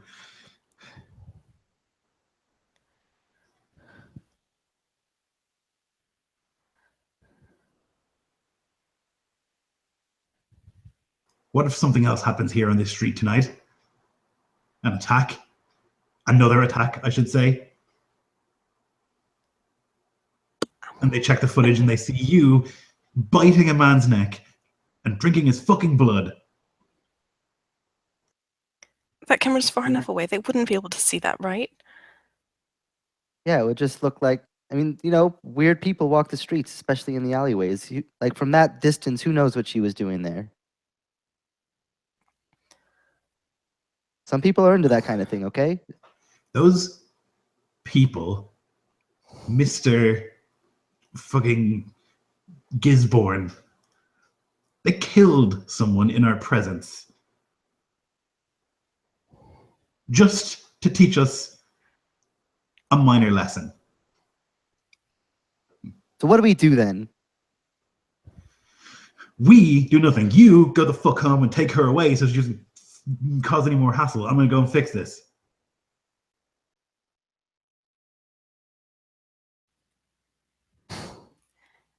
Or come with me if you want. But if you... No more feeding in the street or in view of cameras. I didn't mean to. Well, you did.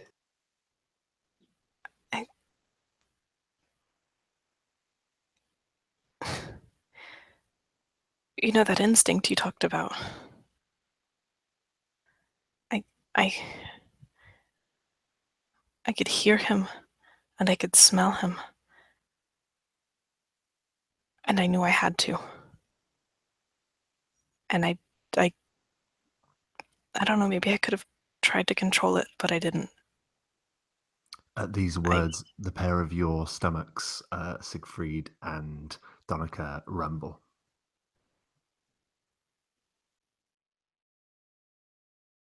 Where is the door to this building? Just across the street, you can see it. Is it like an apartment building or is it like an office or something? Looks to be an office. Okay. I'm gonna like give Tess a look of like just don't. And then I'm gonna like move like a shadow across the street towards that door. Yeah, you reach it. Sturdy wooden door. There appears to be a number of buttons next to it for an intercom. Okay. Number of names of businesses on each button. I reckon I just have to get in somehow. Okay, I'm gonna just. It's midnight, right? It's late. Past midnight now. Yeah, it's coming up to like 1 now. So there's probably not even a security man there, I wouldn't think. Nonetheless, I'm gonna knock on the door. You stand for a while, no one answers. Okay, then I'm going to. That camera is out of action. I'm going to give a quick scan around to make sure no cameras are looking at this door, and then I'm just going to open it with whatever means I find necessary. Yeah, you're all clear. No other cameras. Right. So then I'm going to. What's the best way to do this without totally ruining the door? I don't think there is one. And I'm not gonna be able to guess a code. So I'm just gonna like rattle at the handle, and then realizing it's not working, I'm just gonna like smash my elbow into like where the door jamb is, where the lock is. Yep, roll. What is that, strength? Yeah.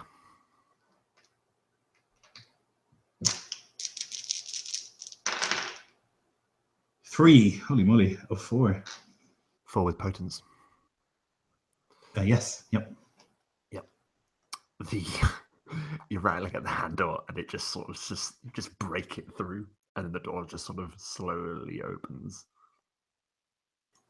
Right. I'm going to like look around immediately for like the computer room or the security room or whatever. If it's an office building, I would kind of have a vague guess of what the layout might be because I work in one or worked in one. Yeah, Yeah, absolutely. just real quick, while he's going through, Siegfried's gonna kind of like walk across the street and seeing the door like just swing open after he busts it in. He's gonna kind of like position himself like near the front of the door. So if somebody like approaches to like either try to go in or ask a question, that like he'll be there to try to dissuade them. Yeah, so you take position. Donica, you go in. It's pitch black, but that doesn't matter to you anymore.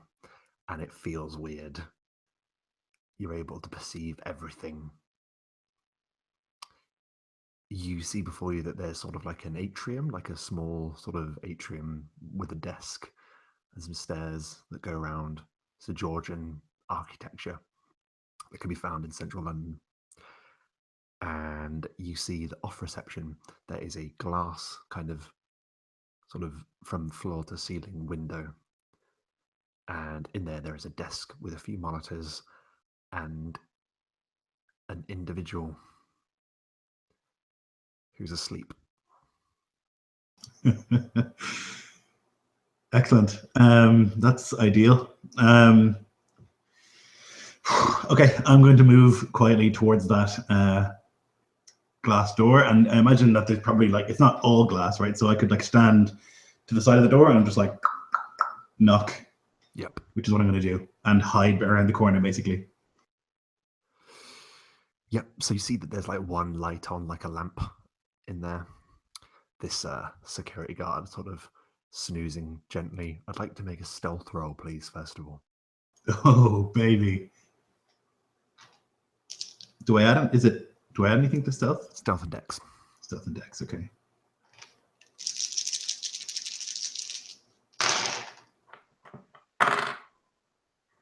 Three. You're like a ghost. And you knock on the door and you're completely hidden.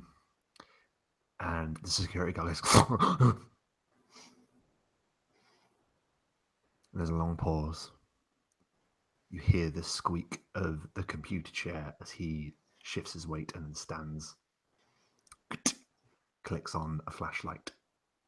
You see the handle of the door turn and then open.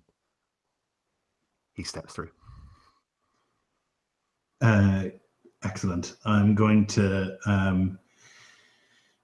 bite him.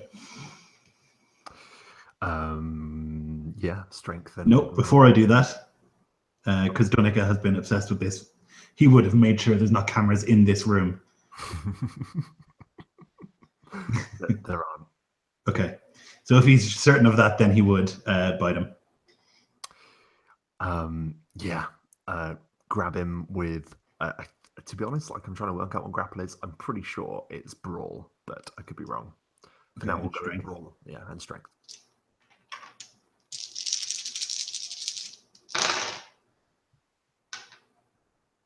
Four. Yeah, he sees him. How do you do it? So he like walks out, he's got the torch and he's like looking around. Maybe he takes 1 or 2 steps out of the little office and Donica is basically behind him. He's just going to walk up behind him and put a hand on each shoulder and bite into the back of his neck.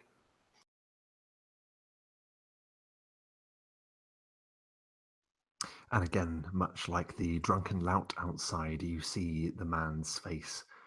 He's about in his 50s, and his eyes almost sort of roll back in this kind of euphoric trance-like state. As the same with Tess, you feel complete. Ba-boom, ba-boom, ba-boom, ba-boom. You can sense every drop of blood within him surging towards you, like it belongs to you. You feel like the perfect predator. And this thing in your arms, nearly a vessel.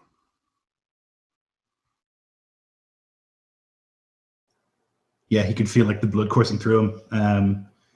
He's never felt this strong before, or this like healthy, bizarrely. But he just feels incredibly powerful. And he drinks and he drinks, and then he realizes he's not supposed to kill this person, and so he stops, or he tries anyway. I think I have to spend willpower to do that, do I? I think it was just because Tess I see. Going for the one people that she hates. Yeah, that Yeah. kind of thing. I think anyway. I'll look into it. We have a lot to learn. Yeah. So I'll stop then when I feel like his heart rate drop a little bit. And I'm just going to like, as I'm drinking, I'm going to like move into the security room and like then when I finish, just push him down into the chair. Yeah, he slumps there. Oh, by the way, Taylor, Lloyd, you both get a blood point. The guard sits there sort of just like, and he sort of is turning sideways in the computer chair, just sort of completely out of it, like sort of just in a world of his own. And he just says, "That's funny. That's funny." And he doesn't he's just sort of looking down at his feet. Yep. I'll begin typing on the computer as quickly as I can. It's actually really odd because he's typing with his claws as opposed to his fingers. But he's like a programmer. That's like his job, or was. And so he would just like pick up the last little bit of footage from outside and just remove maybe the 20 seconds during which Tess was feeding. I would like you to make a computer and intelligence or security, whichever's better. Oh my goodness. I'm really good at this. Mm-hmm. I have 8 dice for this. Oh, Jesus.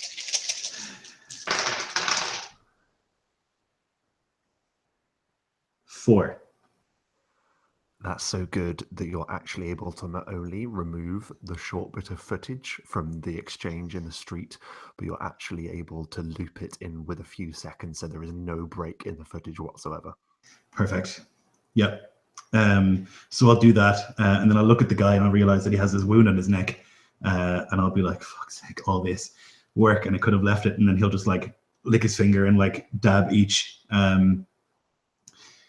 puncture wound, and quietly make his way out. The two of you see Donica leave the building. So he would like pull the door behind him closed as best he can, and then he would like turn around to them and just go, "Whew!" See it on your face. That's amazing, right? Fuck. All right, you got to do it. Yeah, Siegfried. Oh, it's incredible. Siegfried is just like bewildered, like just completely stunned. What the hell are you guys talking about? Like 30 minutes ago, you guys were dreading and moaning and just. Oh my God. But that was before. You just have to do it. It sounds crazy. Whew, but it's Find a hobo or go into the club or something, but man, you've got to. You guys are crazy. Oh, like, how can you enjoy that? You're hungry. You'll enjoy it too. Boom, boom, It doesn't kill them. boom, boom, boom, boom, boom, boom, boom. Let's just go. Let's just go. Okay, let's go. Okay.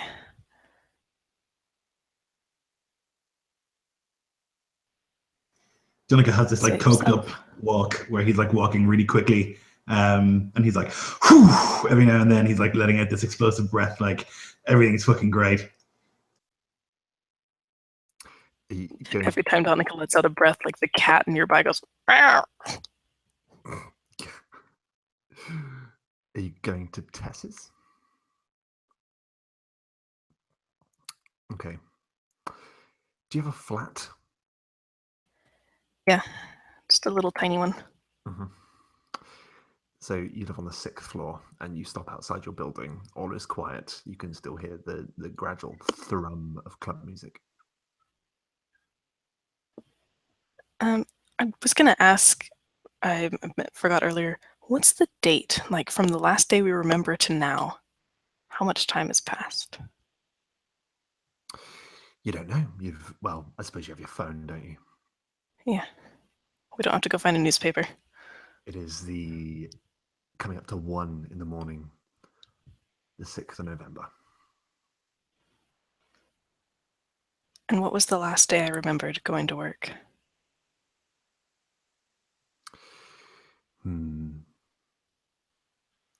The 5th.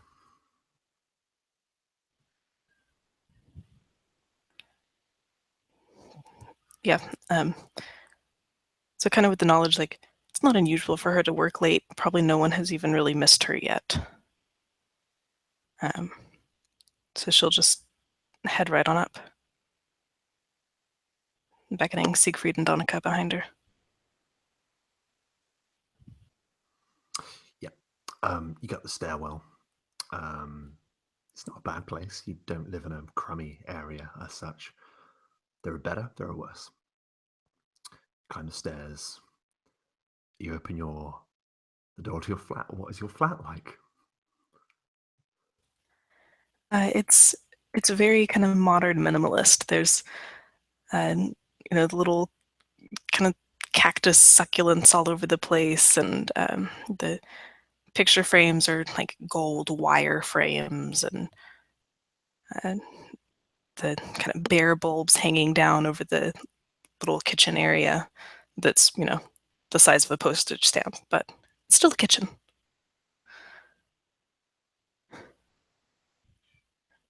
It's got the kind of one main room with the couch and the little tiny kitchen and a really small table, and then there's a bedroom and bathroom in the back.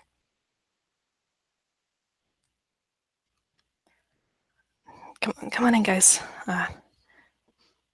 Everything looks the same to me. Should be fine. Sure. So what are you guys going to do? Cup of tea? Absolutely, make yourself at home. I'm gonna go change. Do I feel like a revulsion at the thought of drinking anything but blood, or do I just feel like I might want a cup of tea? You don't know. Okay, yeah. So then I'll definitely get the kettle boiled. Yep. And you take a while. You let it brew. You put your milk in. You 2 sugars. Yep. You are 2 sugars, aren't you, Lloyd? I know that. And you try it.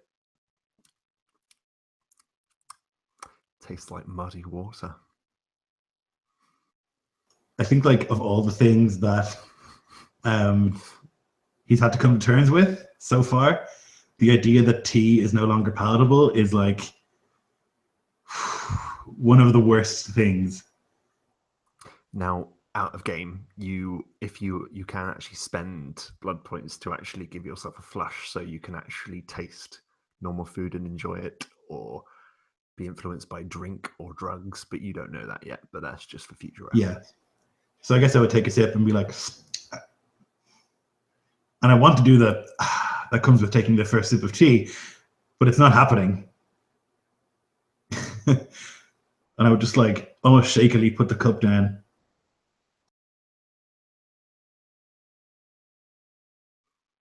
Yeah, it's grim. That's the thing you can't bring yourself to drink now. Try it. Whatever. I reach over and take the cup and take a sip. It's like someone. And I imagine the same feeling. Yeah, it's like someone mixed ash into water. He'll actually spit it out, full on spit take, just It hits the perfect clean counter.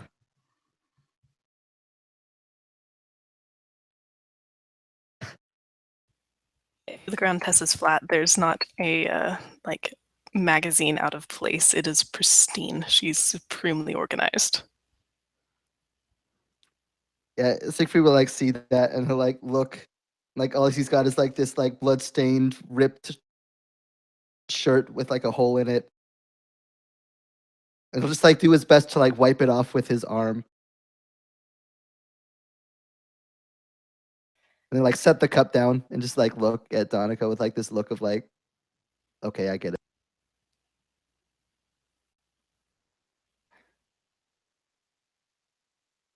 Tess comes back into the living room area, and she's got a small kind of duffel bag, which you presume she's stuffed changes of clothes in or something. And she has a few things draped over her arm, one of which is a big dark green jacket. She tosses it at Donica. And then she's got a black t-shirt that she also throws to Donica, and a white kind of polo shirt that she tosses to Siegfried. I can't say how they'll fit, but it's better than nothing. And you see that she's changed as well. Thank you. So Donegal would just like, he's not a shy person who would like take off the bloodstained like clothes that he has, and I guess you would just see this like emaciated like skeletal torso, you know, and it's like you can see the bones like sticking out. Like he wasn't necessarily very skinny as a person, but now he has this like decrepit sort of look, and like this pallid sort of flesh. And then he would like see that himself and just be like, for fuck's sake, and then like put the t-shirt on. Yeah, Siegfried will change as well, and after he's like changed, he'll like set the rags like kind of like folded up, like where the blood part is not down. He'll set it like on the part of the counter that he like spit the tea on. And as you do that, Siegfried, you just feel like the catch in your throat. I don't know if you've ever been a smoker, Jeff, but it's like you haven't had a cigarette in a good couple of hours. There's like this kind of feeling in the back of your throat and in your stomach and behind your eyes.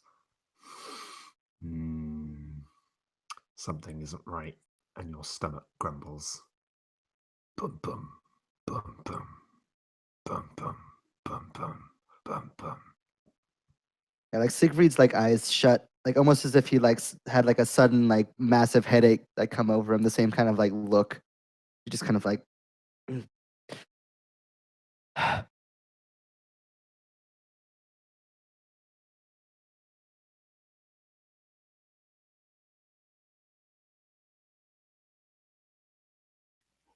You okay?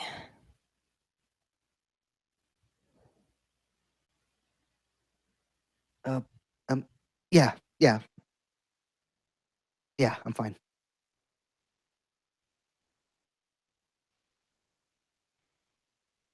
Right. We're all fine.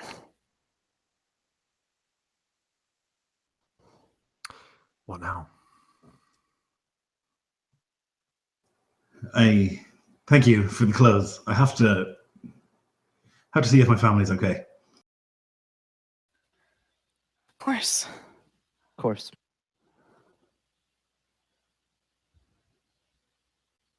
So I don't know, Rob, much about London, but it would have been like a cottage or like a small house or something, you know. So I don't know if that's even possible in that ridiculously large city. You know what I mean? How wealthy do you think you are? How much do you have in your resources? I have 3 resources. Oh, okay. So, yeah, I reckon you'll have done okay for where you live. He's like a pretty successful like techie in like one of the big tech companies. Kensington. That sounds lovely and posh. It's pretty good. But it's a fair trek away. You know you're going to have to take a fair journey to get there.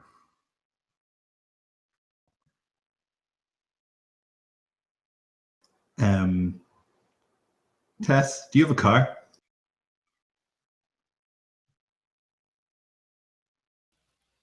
I don't know. I had not decided that. How many points and resources do you have? Where are resources? It's at the very 3. bottom, like, yeah. 3. You can have a small run around if you like. Yeah, I've got one. It's nothing big.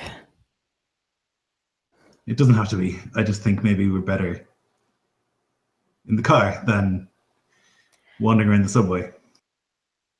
Yeah. Yeah. Especially if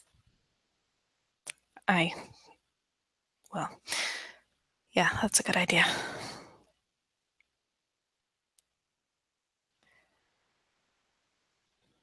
So she'll lead him down to the little wee parking garage. Yeah, you have like a Ford Fiesta, but an old one.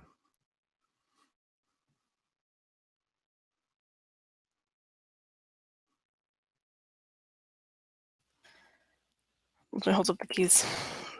Who's driving? Do you know where you're going? Sure. Let's hope we don't get stopped. Oh, maybe I should drive. Maybe. Yeah. Sure, Taylor, come on. Yeah. I'll get in the back. I want to be as hidden as possible, I guess.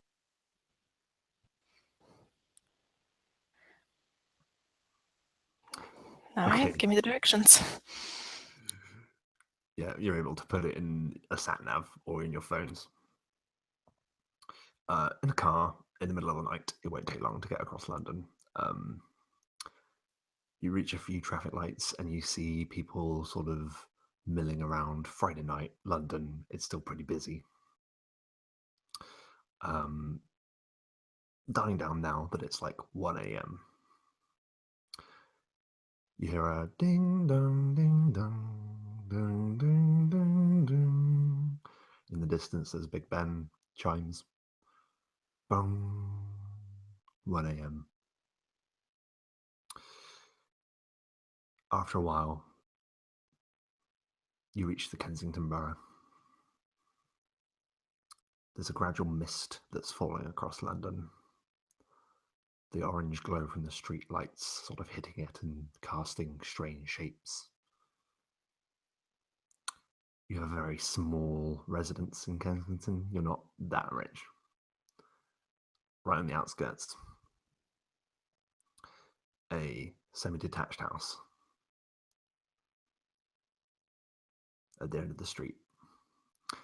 And 2 of the lights are still on.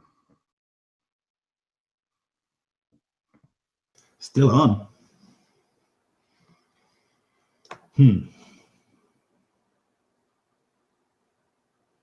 Okay. I guess like I would in the car say, I'm just going to have a look. I'll be back. Of course. I'll wait here. Okay. Are you gonna be all right? Probably not. The door shuts. Siegfried, one thing. Boom, boom, boom, boom, boom, boom, boom, boom, boom, boom. Donica. I'll like make her open the gate in the garden silently, and there's a bit of a trick to it, but I lived here, so I know. And so I'll like make my way into the garden and kind of like creep. And again, shadows just seem to like swath around him, and the mist particularly seems to like cover him as he moves. He's gonna just try and like take a quick peek in the window. And as you do, you nearly jump as you have a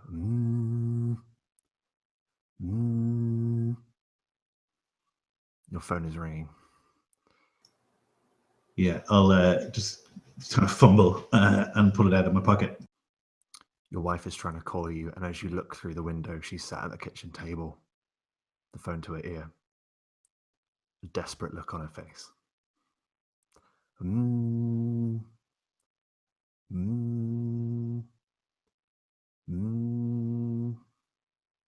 He would like press the volume button so that it stops buzzing at least, and put it back in his pocket. His daughter's obviously asleep, and he would just like, I guess he's like holding on to like the windowsill, and there would be like a he's like gripping it very tightly, and the stone would kind of crumble a little bit.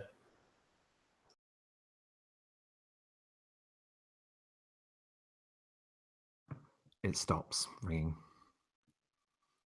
You're looking, and she sort of looks at her phone and then sort of like puts it down. She looks at the clock again. 1:10 now. And she like looks across the room. It's an open plan. You can see where your kitchen is. And in the other corner, there is your living room. And you can see a small bundle of duvets and blankets where your daughter had fallen asleep. So he's going to move around to the back of the house. No, he's going to go. He's going to leave.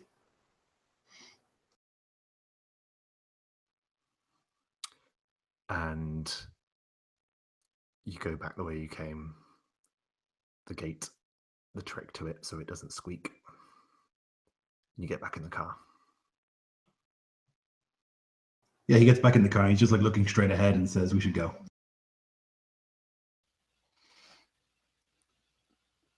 Beth really wants to ask, but she just nods and begins to drive and looks over at Siegfried.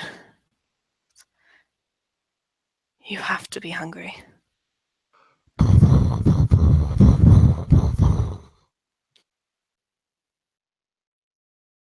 Just go. I'll put in my address.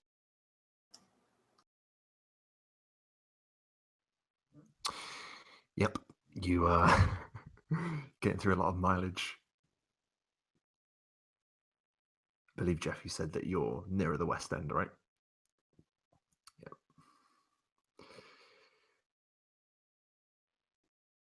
Anything you want to talk about in the car before you get there?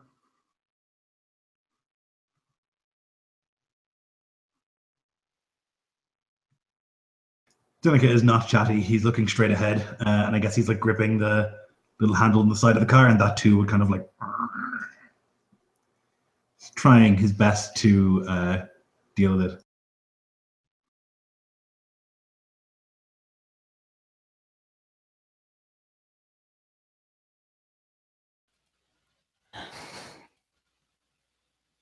Do y'all remember anything?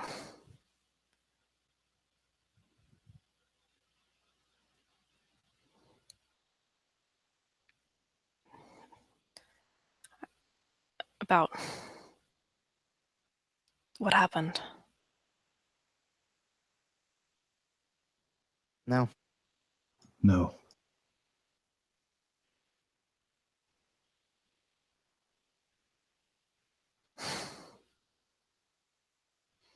One moment I was walking outside of the theater, just getting a breath of fresh air, shackled in a warehouse. I have no idea what happened in between.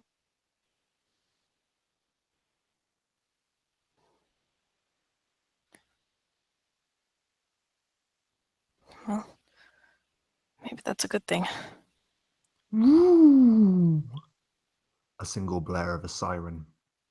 Shoot. A Was I cop speeding? car. A cop car is trying to signal to pull you over. Tess looks in the mirror. Shit.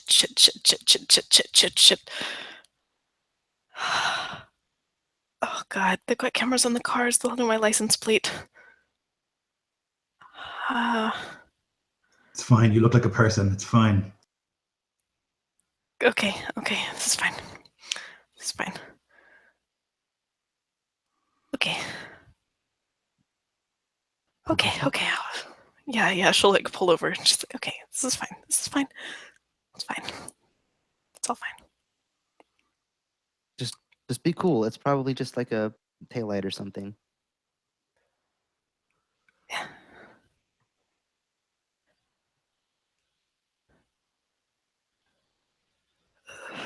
Okay. The car stops behind you, flashing blue. 2 policemen exit, both wearing heavy stab vests. One stands by the car, the other approaches. Dunk, dunk, dunk.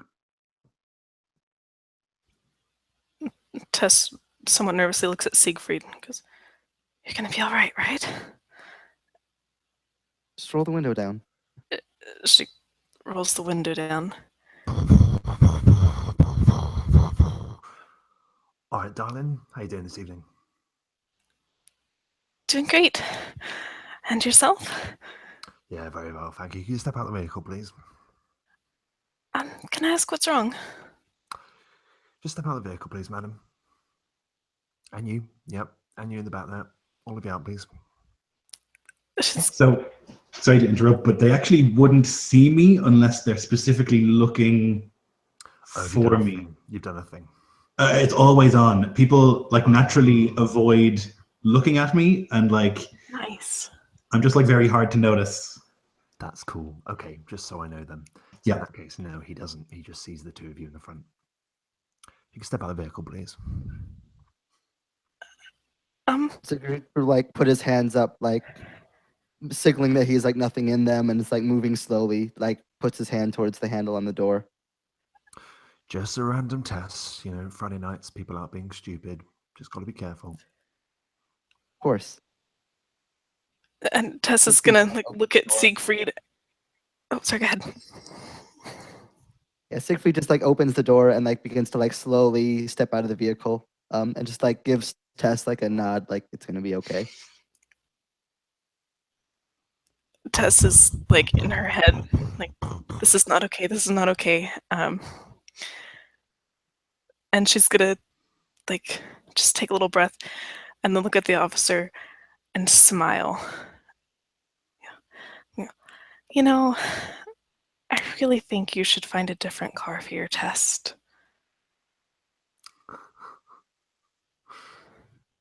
Is that a thing that he's gonna make?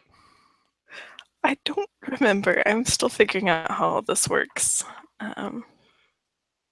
that for If it's presents? dominate, then yes. Yeah. Well, the presents. Presents, you make a roll. I'm trying to remember what exactly it is. Yeah, let's see. Let me find it real quick. I'm in the index. Okay, here we go. And I can spend a blood point and roll charisma plus performance. Perfect. Okay. So when it says difficulty 7, does that mean I have to get 7 or higher on the die? Yes. Oh, geez. I have not been rolling well. Oh, Let's see how it technically goes. a rule here that lets me help. I don't know if I'd be able to help since this is like a discipline. But if I can like at least like say something, just kind of like I'll allow it for now. Yeah, I'll allow it for now. yeah. So Siegfried will kind of like look and kind of like point to like, like most drugs and alcohol, like you can usually see it like on people's faces or in the way they act. And he'll just kind of like signal like, yeah, I'm just driving home. Like we haven't been out anywhere, and just kind of like signaling to himself. So basically, help lets me add my own ability to that role. So it'll just be charisma for me. Oh, Perfect. okay, so what do I add? So Jeff, you roll yours, and you roll them separately, and then add them. Yes.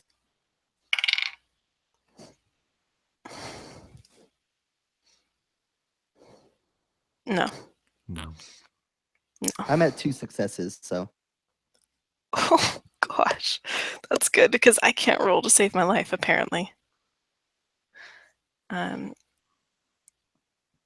if it's 2 successes, that should be 2 people, at least 1. And he looks and he goes, sorry, so you did succeed then? Is that what you're saying?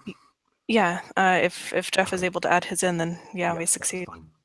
So he looks at you and he says,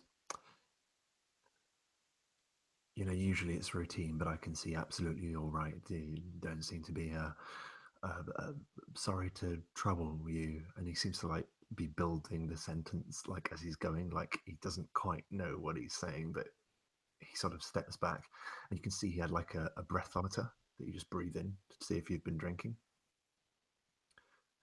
And he sort of just puts it down and goes, have a nice night. Have a good night. you too.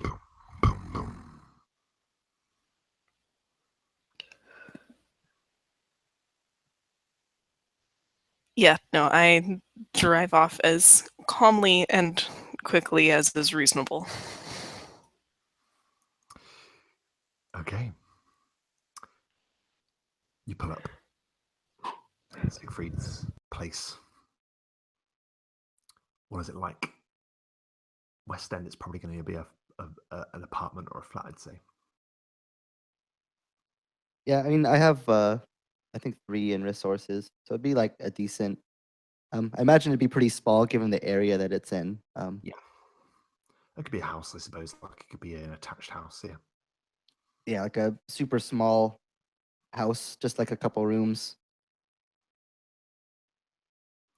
And as they pull up and Siegfried will kind of just like nod to them and lead them inside. It's like pretty. It's not nearly the perfectionist organization that Tess's flat was. Enough.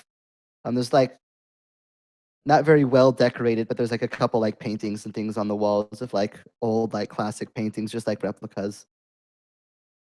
It's like his best idea of what he could do. And it's like pretty tame other than that.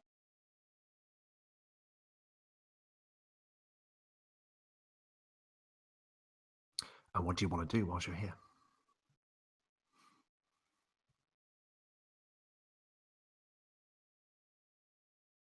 Oh, we still have a couple hours till light.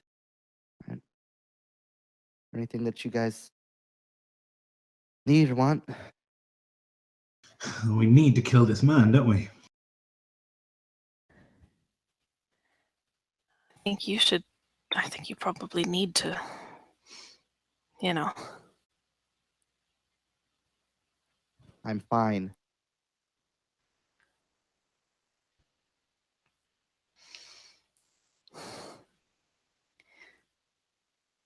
Okay. Honestly, I'm a bit hungry again.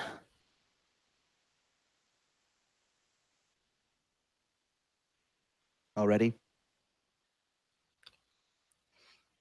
Yeah, I don't know if I just got real nervous around the cops or what, but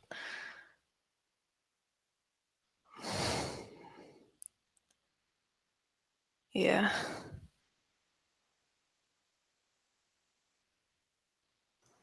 We have already had our dinner. I would suggest that maybe we don't go further. Siegfried, you need to eat though, or you're going to lose it. He told us about that. I'm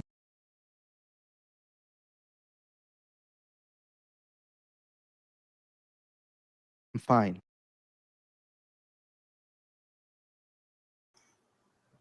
I would argue that you're probably not fine. And that the longer that you wait, the more difficult it's going to be for it to go well. I would like to do some research onto this person that we're trying to find, or that we are trying to deal with. Do you have a computer that I can use? In the meantime, I would suggest that you go out and get a bite to eat. He'll kind of like motion over to a laptop on the counter. There's no lock on it or anything. He would like scoff immediately. Like the comedy of that. Hey, look, it doesn't. I don't take it anywhere. It's only on my counter. He like says sheepishly, knowing that it's still like a bad excuse. Yeah. Yeah, so Donica would just like crack his knuckles and begin like doing some research.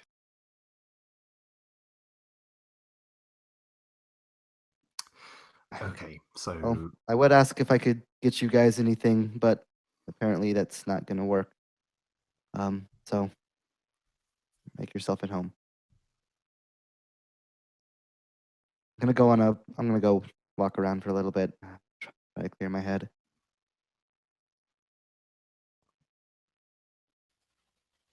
Gonna be all right alone.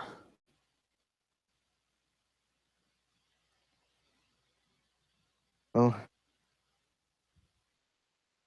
I snapped an iron shackle off of a chair. Think I'll be okay. I'm not worried about you getting mugged. I'm worried about the muggers.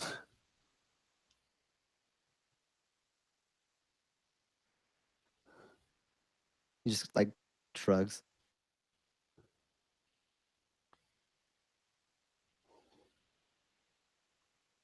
and like turns away to like walk out the door.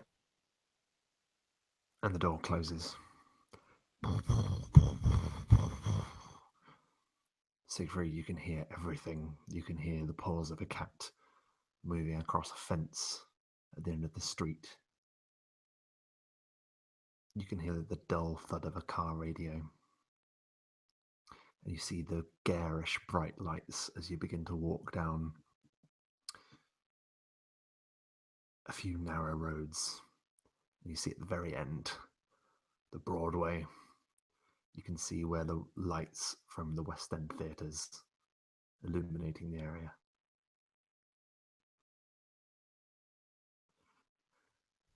Siegfried's just like staring at these signs, at all these different theaters, the different shows. Some of them he's been in before. Others he tried to but failed to get in. It's just like all this, like so much of like his entire life had led all the way up until the day before this one. And yet now it all seems so distant as he looks at the signs, just these places that he's not sure if he'll ever get to go to again. He doesn't exactly know how this whole thing works yet. Just kind of like absentmindedly like wandering the streets, like looking at all the different signs and the lights. Yeah, you're walking down a particular road and you see Her Majesty's Theatre. You see around the side there is a service entrance where huge trucks would pull in to start doing get-outs. Theatre equipment and set being moved in and out of theatres. You can see there's been an event on at Her Majesty's, and the usual run of Phantom of the Opera is going to continue tomorrow. You can see the set being put into the docks in the side of the theatre. Yeah, he's like basically just in a haze. Like he can like there's hardly like anything even happening in his head, and he's just like absentmindedly like walking towards this lot where this equipment's being moved. Just kind of begins walking towards it.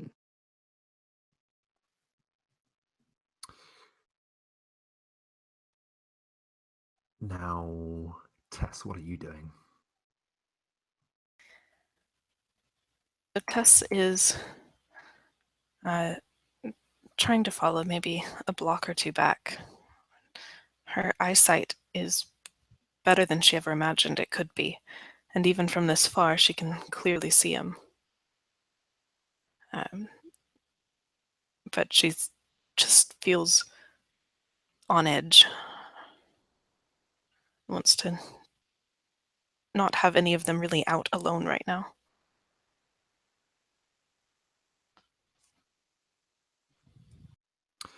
We cut back to Siegfried's abode. Donica, what are you looking for in particular? So initially, just like a Google search on this person, what we know about him. Like he was a journalist before, trying to find out anything that we could find out. Other than that, I would also look into like lots of personal information if I can. Donica's a bit of a hacker, has always been. So he would like try and find out things about this person, like where they used to live, where they, what their family is like, what their friends are like, stalk them on Facebook, all that sort of stuff. The basic stuff, basically, to get a picture of who this person might be. Computer intelligence.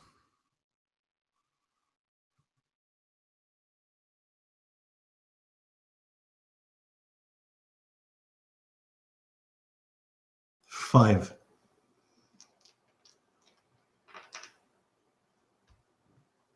Yeah, so you pick up the usual information. You find his Facebook.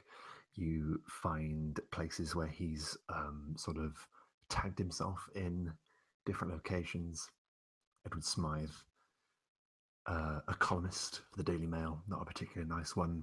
Right wing, fearmonger. And you notice there's a number of articles ostracizing particular elements of culture and subculture, even to the point of race and religion. This person isn't entirely nice. So Dunica thinks like, how could you convince this shit to stop releasing or to like not publish the thing? And he thinks like maybe he has a family. Does he? Am I able to discover that? Yeah, he has a family. So Dunica would like look for things that would seem frightening to a person. So if he was to speak to this man and say, well, what about daughter's name? And what about your address? And what about, so that he can like drop these things in as threats with hopefully not having to actually hurt the person. Yeah, do you want to look in his email, as that was quite a good roll? Yeah, absolutely. And if he would certainly be looking for anything incriminating. And if there is nothing, he would then create some incriminating evidence. Yeah, absolutely. The only thing that really stands out, you see a number of work emails, different deadlines and things like that. The thing that sticks out is in a hidden folder in his email, there is an invoice to an escort service called the Sirens.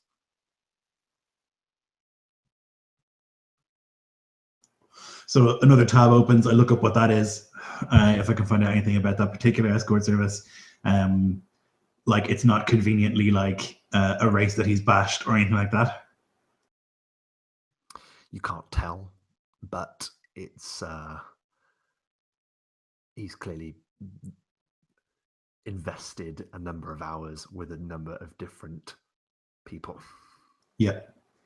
So I would definitely like forward a lot of this stuff to my Tor email address. So I have like obviously not on the real internet, on the dark internet where all the good stuff happens, is where I would have all that stuff. I would like forward stuff like that to there. And then I would like just begin as him under his email address, subscribing to all sorts of like white nationalist stuff, subscribing to like various like pro-Nazi things, like commenting all over those boards with like horrible things like that, and then screenshot all of those, send them to myself, and when I think he's utterly fucked, then I will, I don't know, watch something on YouTube, I guess. If there was inspiration, Lloyd, in this game, it is then there is a bing on your phone. You have had a news alert come up on your phone. We cut back to in front of Her Majesty's Theatre. Siegfried.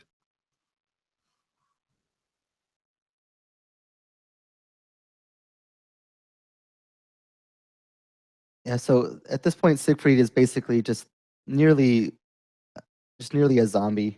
Like there's just so many things going through his mind, yet nothing at the same time. He's just kind of like wandering, and as he sees kind of these trucks with these set pieces in, he's just like gonna wander up to those almost without thinking.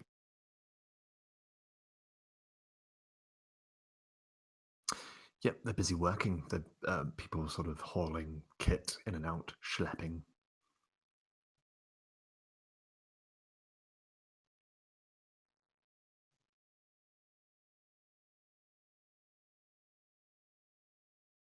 Like at this point, there's just like that pounding in his mind, just just the heartbeat, just over and over and over again, as he like hears all these other heartbeats, almost like as if they're his own.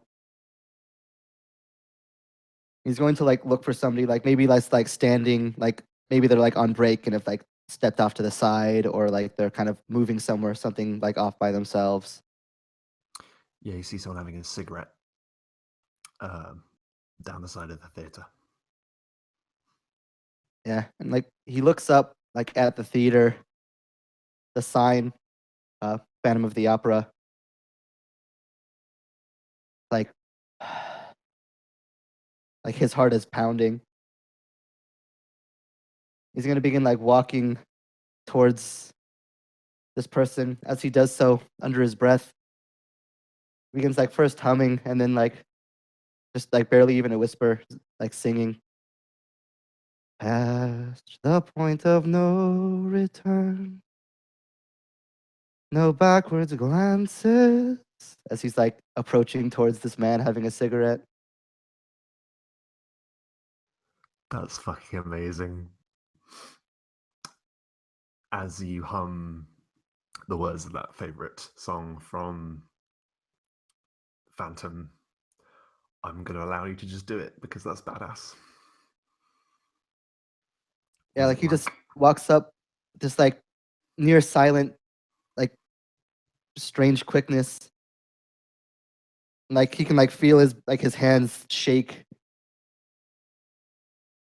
and his heart pound as he just like walks up and he almost like doesn't even like grab onto him. He just like basically just like a quick like tap on the neck to position himself and then just the fangs pop out as he just goes in and sinks his teeth into the side of this man's neck.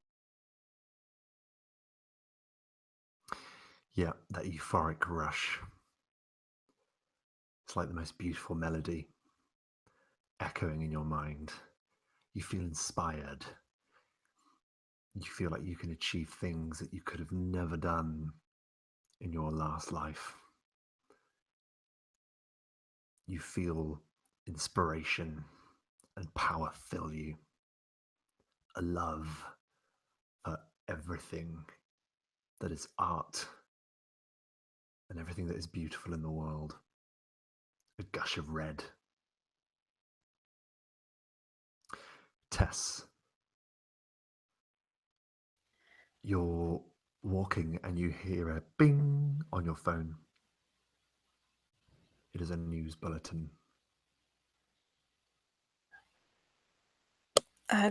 Tess ignores it just for a second. She's watching Siegfried walk up to these people and remembering Donica's quick thinking. She begins to scan to see if there are any cameras around. You scan and you don't see any cameras, but you do glimpse something through the gap in some of the buildings. You get a clear view that cuts through the city almost.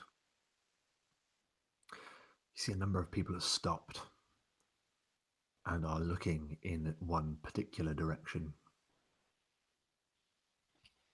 Is it the direction of Siegfried? It is not. Okay.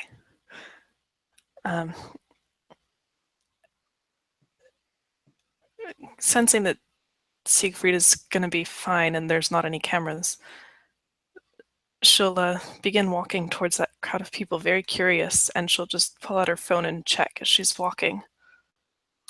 Yeah, you see it's BBC News that you're subscribed to. And it's almost simultaneously, Donica, you open it. Tess, you open it. And as you're doing it, you look up. You see screens that project news sometimes on in and around the West End. Different things like that. You see that there's one bulletin. Gross act of vandalism. And you look up and you see from where you're standing Big Ben, its clock face illuminated. But daubed across the clock face in meters tall lettering, a word has been daubed across it in blood. One word, one name,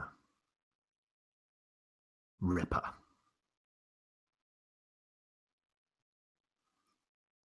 And that is where we will leave our creatures of the night tonight.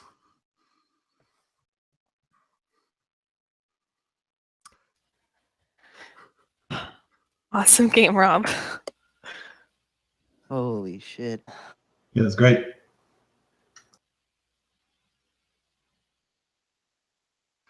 So that was really interesting.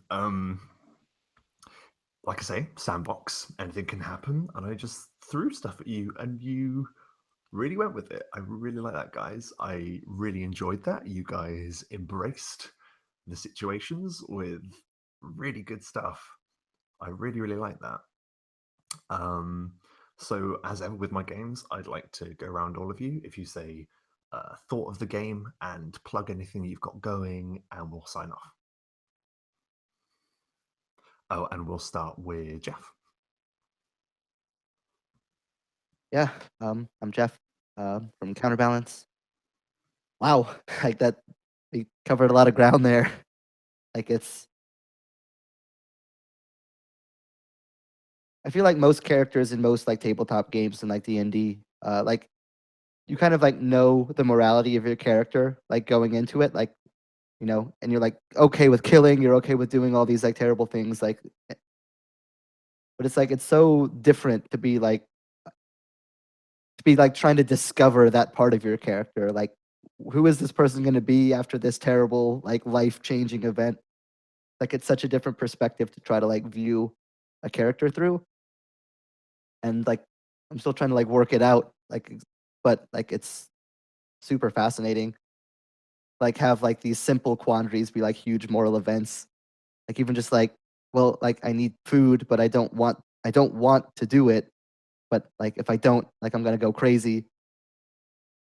I'm just like trying to like justify that and like go through that, like it's such a different experience than I'm used to, but I think it's awesome. See more of this. Cool, man. Anything to plug? Nope. I mean, if I have games up on my channel and Counterbalance if you're interested in things like that, but other than that, I think I'm pretty good. Definitely check out Jeff's games on Counterbalance. There's some really, really great stuff there. Lots of variety as well. And Jeff's a baller DM, so check him out. Taylor, thought of the game?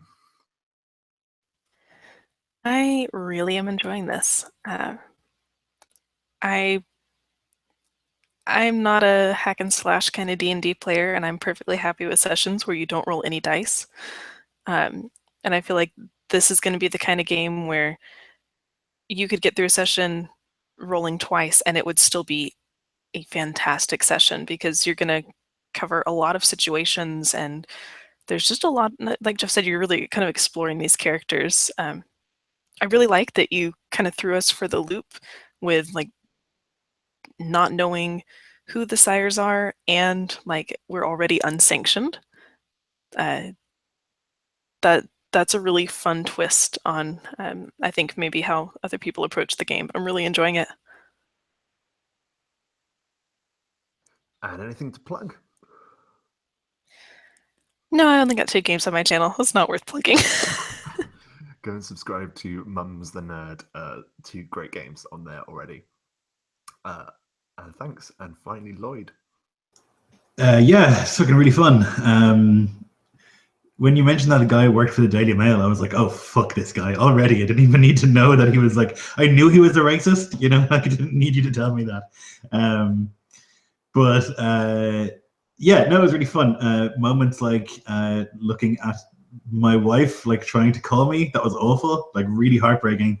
Like I'm regretting, like I am and I'm not regretting having that as a touchstone, because I think it's going to be like consistently heartbreaking to be like so close but not able to like comfort her at all. That was really good.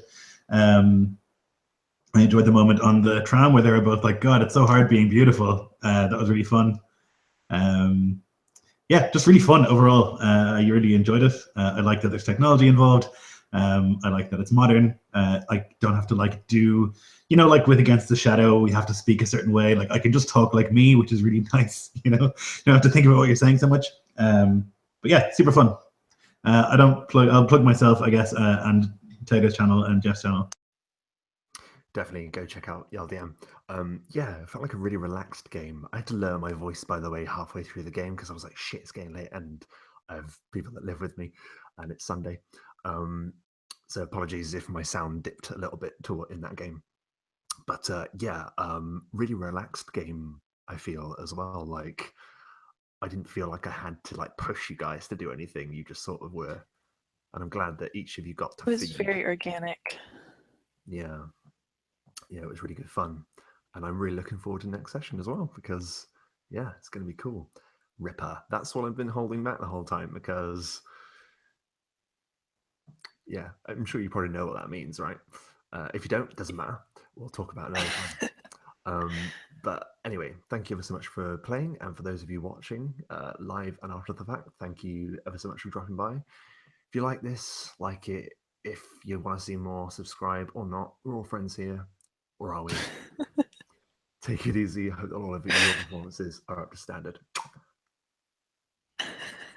Stop the broadcast.